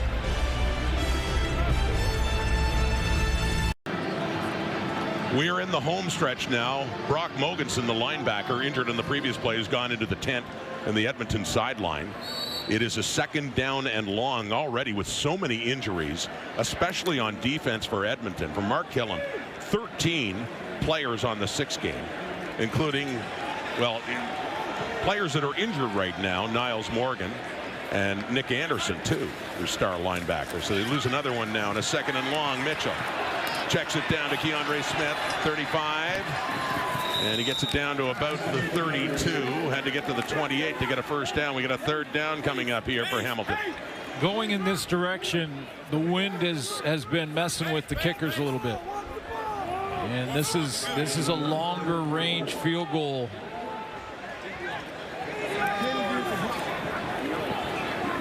You know, it doesn't, when you look at the flags, it doesn't look that imposing, but it actually is quite strong. As Kate mentioned, they're sitting down, but Matthew Shinetti down on the sideline just communicated with us that it is really swirling down there. So this isn't an easy kick. You see the way the flags are going, start to their right. And Leggio, well, no problem at all. No movement on that. And another field goal for the return or kicker, Mark Leggio, staying perfect. Another look at the class of 2025 and Hall of Fame night here in Hamilton. Golf fans love this. The Ryder Cup around the corner. Catch Team Europe take on Team America September 27th and 28th on TSN. Europeans, the reigning champions. They won a couple of years ago in Italy. This is at Bethpage Black in New York. Fabled course. The Americans try to get the Ryder Cup back. You can watch it on TSN. We're down the stretch now in week 16. Fourth quarter, we've now had 8 lead changes. 26-24 Hamilton, Edmonton football. Justin Rankin, they're not going anywhere there. Braxton Hill in on the tackle again for the Ticats. One of those games where the team that has the ball last may be the winner. That's another play by Osai and Hill in combination. Philip Osai is making a name for himself in this game. He's stepping up. One of his plays was called back because of an offside penalty, but I think that's his 3rd tackle behind the line of scrimmage. Second and long, Fajardo. Out of the shotgun in an empty backfield, off to the left. And no, too far for the intended receiver, Benjamin Victor, but a flag is out. Ray Wilborn in on the coverage along with Jamal Peters there for the Ticats. The flag coming out on the other side of the field. Illegal contact on a receiver. Hamilton, number 8. This is a 10-yard penalty. Makes it a first down for Edmonton.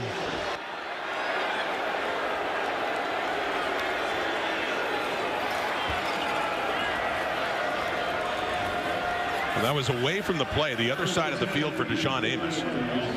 Amos didn't like that call. So with the penalty, Edmonton gets it up to their 51, approaching midfield. 8.5 minutes to go. Elks really needing a victory. Whistle blows with the snap of the football.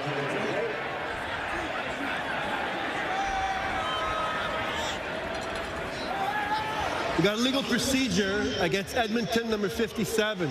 We'll go back 5 yards. It's still going to be first down. It's the center, David Beard, who started with Edmonton and then moved to Hamilton for a few seasons before going back to the Elks.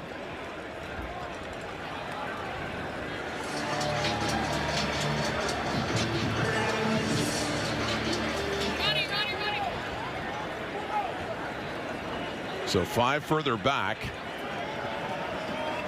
And a 1st and 15 coming up from their 46. Try to get that penalty yardage back.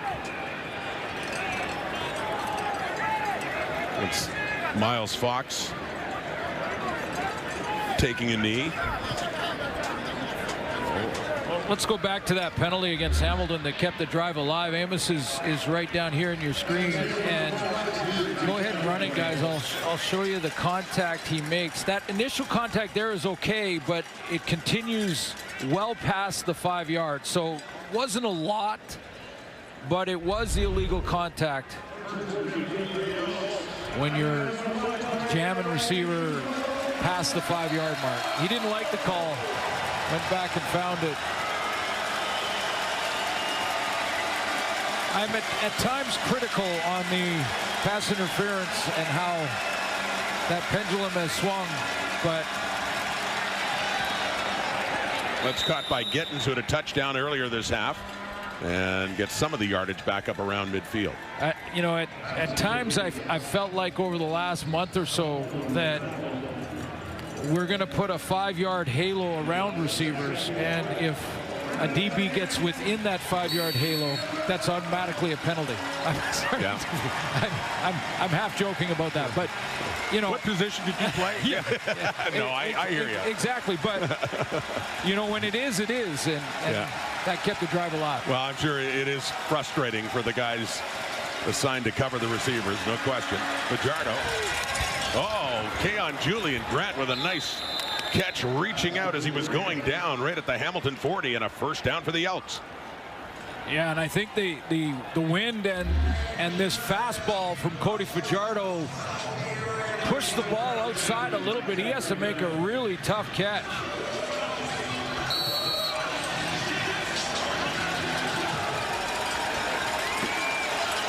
No challenge on the catch.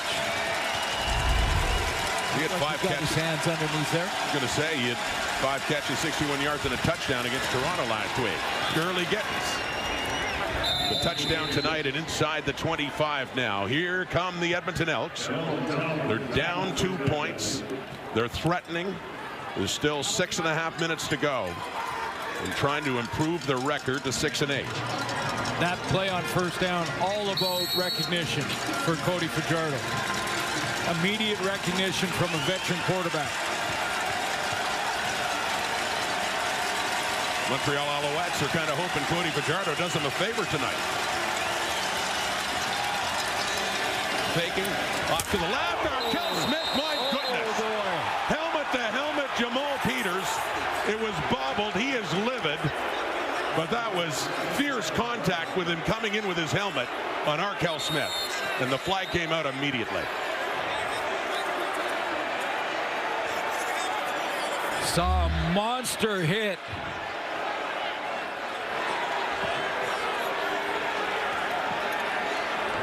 Saw a monster hit in the game before us. Ottawa and Winnipeg. That rivals it. No penalty in the one earlier today. But this one, I think Peters' head gets involved, and that's the problem.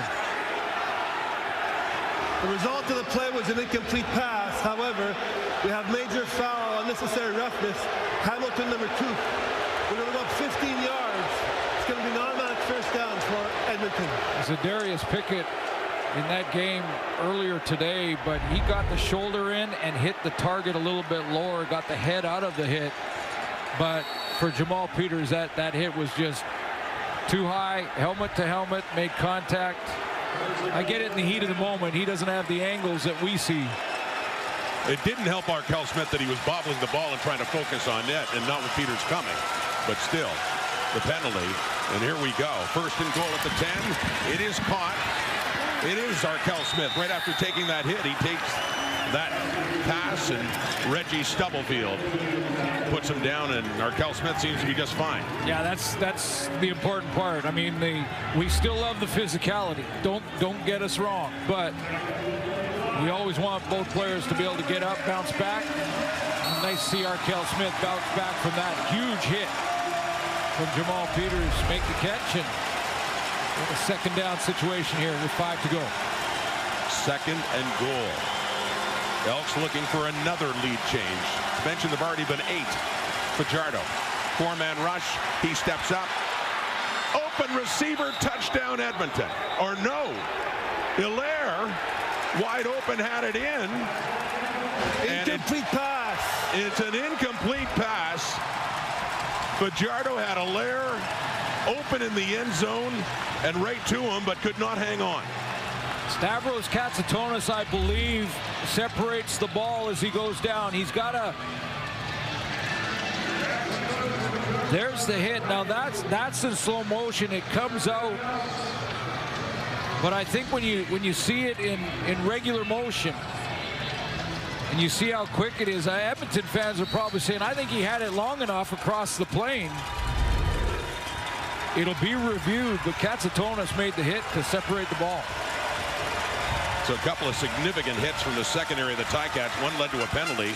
The other canceled a touchdown, and they settled for 3 instead. And it still is the 9th lead change of the game. Fajardo thought he had himself another touchdown pass to Odu Hilaire. And instead, finding out a few moments later, no, incomplete pass. It's Hall of Fame weekend, and we also want to extend congratulations to Paul Friesen and Judy Owen, both with Winnipeg and reporting on the Blue Bombers, especially with the CFL for many, many years. They'll be officially inducted Grey Cup week in Winnipeg, but Paul with the Winnipeg Sun starting there in 1997, and Judy's connection to the CFL came in 91, assistant city editor of the Winnipeg Sun, and coordinated coverage for Winnipeg's first time hosting the Grey Cup, and quite a career later for both Paul and Judy. Congratulations to you both. Yeah, congratulations. I saw a great article that Paul wrote about Paul. Saying might have been a tough column to write. Well, yeah, write about yourself. He said that, at the end of it, and saying that, you know, the one thing he learned was that you can't cheerlead. No. And ask the tough questions. Hamilton ball. Hamilton trailing again by a point in the hands of Tim White. Had a productive night and a first down again for the Ticats. Those media people, that's the bridge. The bridge from the game to the fans. And yeah, you got to ask the tough questions, but you got to be fair, and they always have been. Congratulations to Paul and Judy. Spoken from a Hall of Famer himself, Glenn Suter. And our producer, John Hines. Yes. In the truck tonight. 27-26. First and 10. Mitchell. Over the middle. No. Incomplete. And pointing and wanting a call. Well, still two timeouts and a challenge for Scott Milanovic. Is he getting... I mean, it's a first down. He's got 2nd and 10. But it was a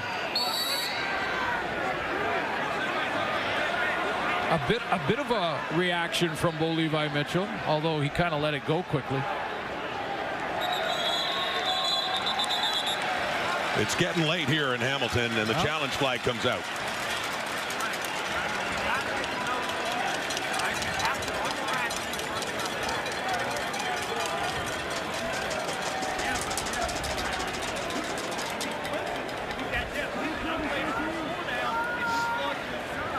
Hamilton is challenging the last play. They believe there was pass interference against their receiver number 12. The play will be reviewed.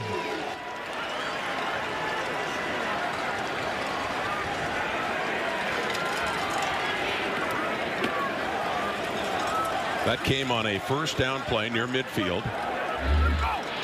And this was it. There's the route. Tim White. Lose him momentarily. I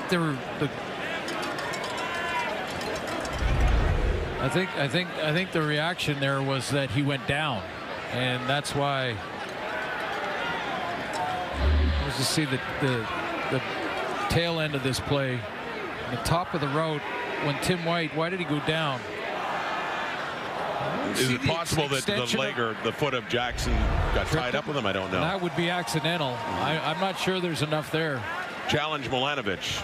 Replay center has a result. Upon further review, the ruling on the field stands. Hamilton loses their challenge and the first team timeout. It's 2nd down. So 3:46 on the clock in the 4th quarter. And Milanovic and the Ticats lose that challenge and a timeout. 2nd and 10 coming up. Just a 1-point difference. As mentioned, 9 lead changes. Most of them in the first half when they were just back and forth. Underneath, complete. Bell spins. Gets a few more yards. Good effort by Bell to get closer to a first down. And that extra effort by Bell to set up a 3rd and short. Well, I would say it's close enough that you're going on 3rd down here. Scott Milanovic, I don't think even hesitated. It's a long yard, almost 2. Here we go. 3rd down, 3:08 and ticking on the clock. Maybe trying to draw him offside too. Seen that before. Because there's still enough time to kick this away. Well, they're going to run the play. Third down. Mitchell running out of time. Dumps it off. It's dropped. Brendan O'Leary Orange can't hang on. And with that, another turnover committed by Hamilton. A turnover on downs as Edmonton will take over.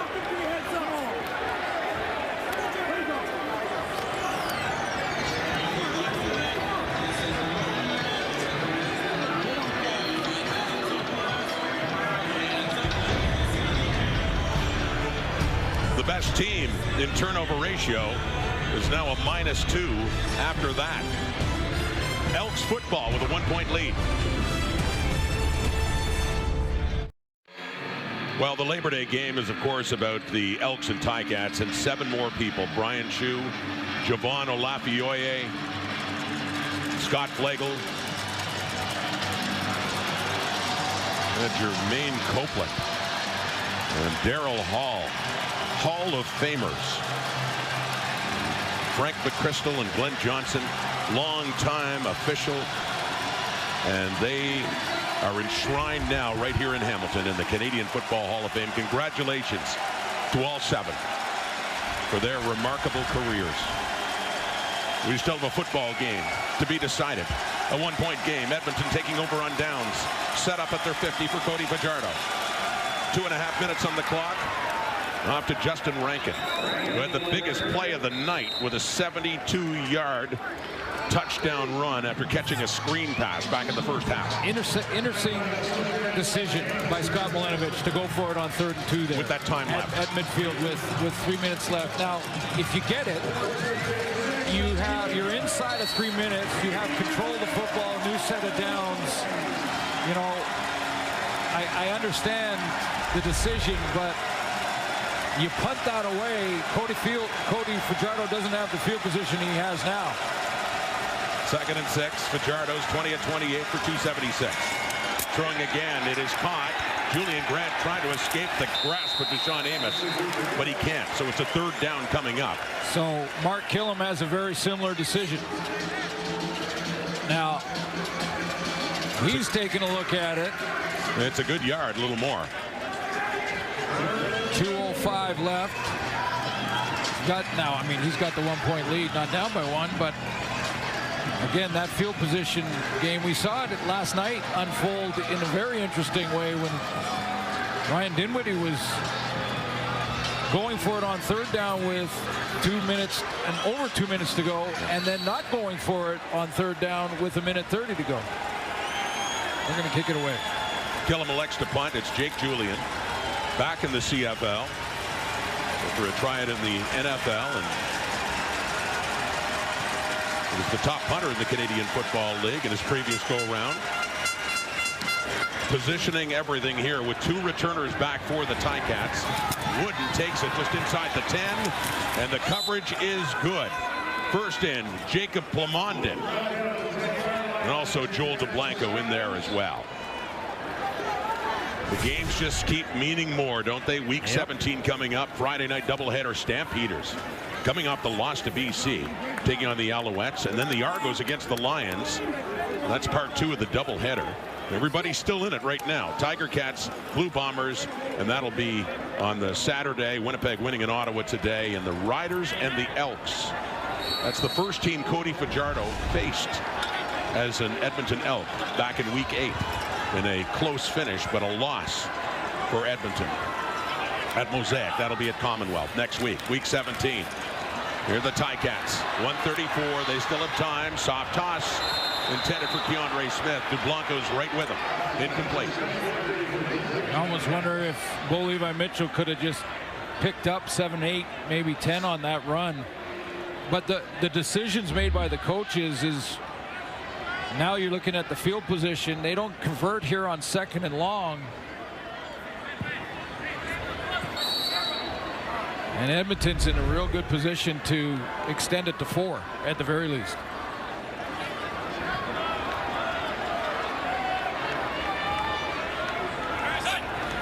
One and a half minutes to go. 2nd down and 10.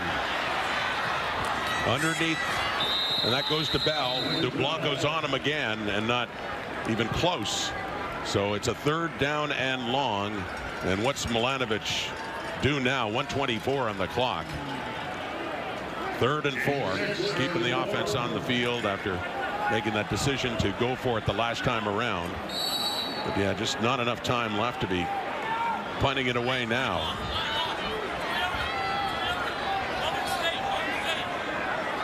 As you talked about, so Ryan Dinwiddie make that decision last night. At 1:34. Well, here we had 1:24. 3rd down and 4. It's caught. And it's a first down. DeAndre Smith up to the Hamilton 25.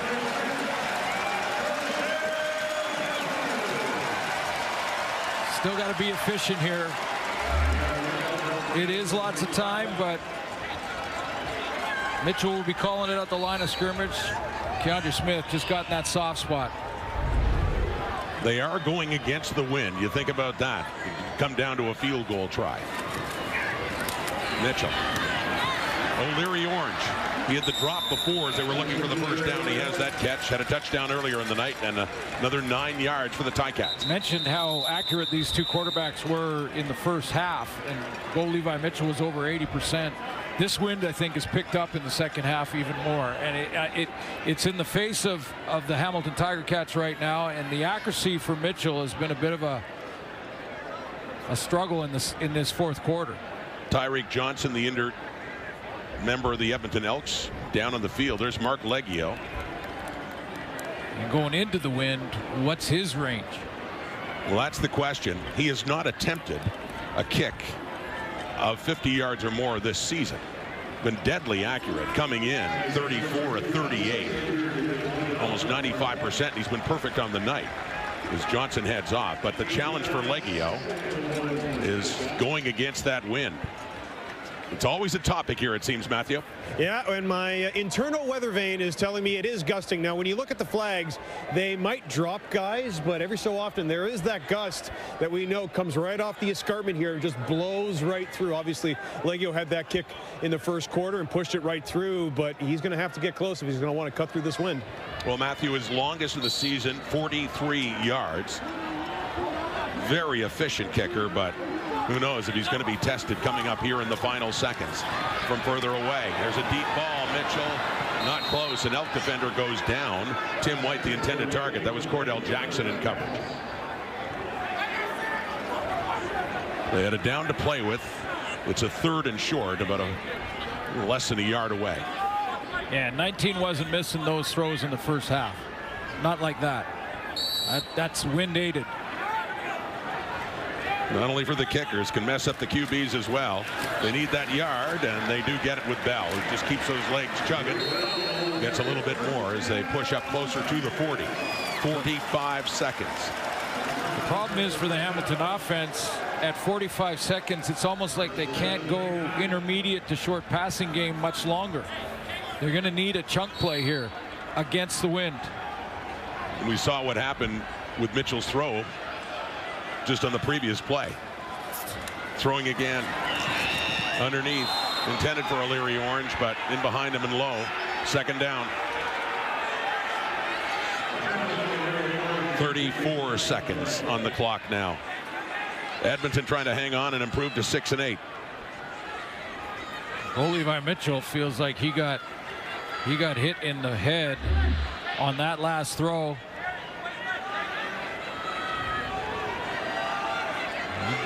Tries the check down, and he's saying he got hit helmet to helmet by Jordan Williams. Yeah. New to the Elks, coming over from the Toronto Argonauts. Mitchell wanting a call there and does not get one. And everything is kind of slowed down in a hurry here. Well, because that is something where the replay center is going to take a look at it, because it involves player safety, the quarterback with the protection of the pocket and a hit to the head. And that looks like the definition of it. He definitely made it's helmet-to-helmet contact. Yep. Williams and Mitchell. Yep. We got rough in the passer. Edmonton, number 90. We'll go up 15 yards. It's going to be automatic first down. Wow. For Hamilton. 15 big yards at this stage of the game. Barely a half a minute to go.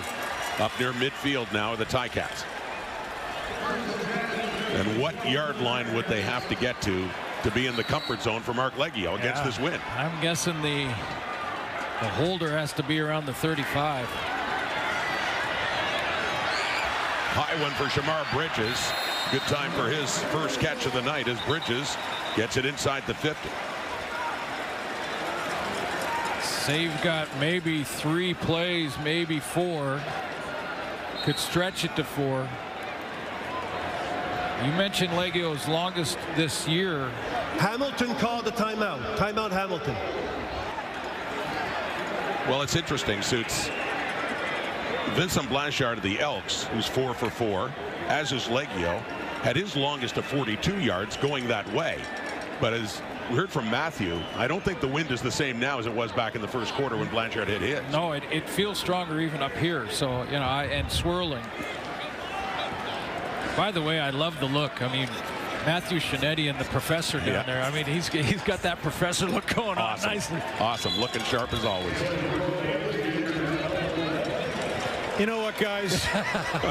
These glasses have really changed people's perspective on me. If they're thinking I'm a professor, wow, that's a compliment. Thank you, Suits. It is.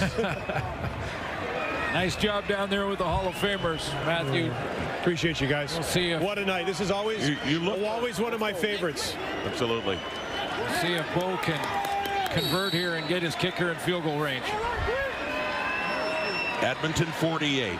Cats needing to get a little bit closer against this wind. 25 seconds.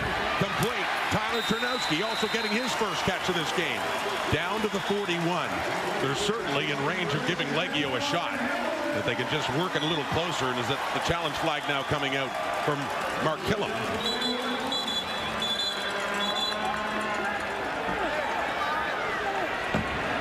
And all the Elks can wonder about in their frustration is, are we seeing a repeat of last week when they had the lead in the final seconds and the Argos got close enough to win it in a walk-off? See what the challenge is here from Mark Killam.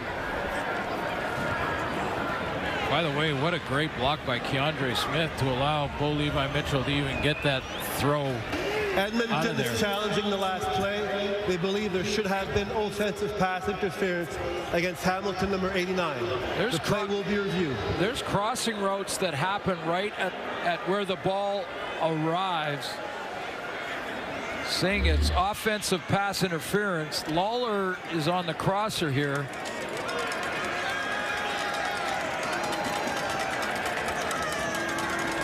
And I don't know if that'll. I get why he threw the challenge. I get why Killam did it, because it looks like it's a little bit of a pick, but from Lawler's body language there, he's trying to just get past the defender, get to the open area. I saw an earlier one in this game where Lawler was very subtly trying to do that. Let's see what the replay center says here. This will be interesting because it looked like he was just trying to avoid contact and get through the. But at this stage of the game, get through the nothing to lose for Mark Killam. Nope. See if he can get a call. Replay center with their decision. Upon further review, the ruling on the field stands. Edmonton loses their challenge and their timeout. It's going to be first down for Hamilton. First down at the Edmonton 41. Need another 10 yards. Right now we'd be looking at about a 48 against this breeze. Underneath again, a little closer. 15 seconds on the clock, and they work it down to the 34. Yeah, and I would say one more play, and not just one to get it in the middle. I think if you're Scott Milinovic, you want to get another 7-8 yards here. 33, so about a 40-yard kick. Well, they are going to just run. They run the football. Greg Bell going nowhere. Well, it still puts a lot of pressure on Mark Leggio. I mean, this is not a chip shot into this swirling wind. It's a 48-yarder. I thought on that last play that Bo would try and throw it. I mean, there's always a downside to throw it. But actually 41 yards is going to be the distance here. Well, Cody Fajardo and the Elks have seen this frustration recently on this eastern swing, and Toronto was mentioned. Liram Iralau did it to him in the final play. Going to be back-to-back walk-off losses. Last play, Leggio attempting his longest field goal of the season against the wind from 41. Out, down, kicked, and good. On the 10th and final lead change, the lead belongs to the Hamilton Tiger Cats, who win in a walk-off and break the hearts of the Elks yet again.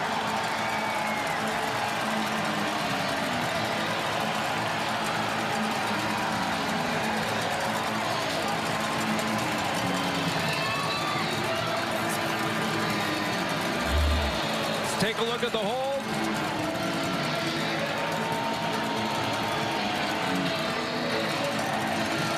Bang on. Great slant. Laces away. Leggio nails it. And it felt like there was a little pause in the wind. You know, I said, my mistake, I said attempt his longest attempt. His longest field goal is 43, so that would be second to that. It just must have felt longer with the breeze coming into his face. No question. That was no chip shot. And for the second game in a row, Edmonton loses on the walk-off field goal. And Cody Fajardo had another good game. 21 of 29, 280 yards passing, 2 touchdowns, no picks, but no win to show for it. As he falls to 4-5 as a starter in Edmonton. Well, you never put it on one player, but that penalty, Jordan Williams, roughing the passer, made a huge difference as it allowed the Ticats with one penalty to move a whole lot closer. So the Ticats, they improved their record to 9-5 and reestablish a 4-point lead on Montreal. What a night. Yeah. Congratulations to all of the Hall of Famers. Walk-off field goal, guys on the field delivered. Congratulations to the Hall of Famers. Absolutely, all 7 of them. It's just not a great feeling for the Edmonton Elks right now, as they're in an even bigger hole with BC and Winnipeg winning. Very daunting for them. And next week, Friday Night Football, Stampeders, Alouettes, Argonauts, and Lions. We'll have that for you as we're heading on, getting late in the season. No playoff spots decided just yet. Getting much, much closer. Hamilton wins again on Hall of Fame night. Thanks for watching, everybody. Have a great night.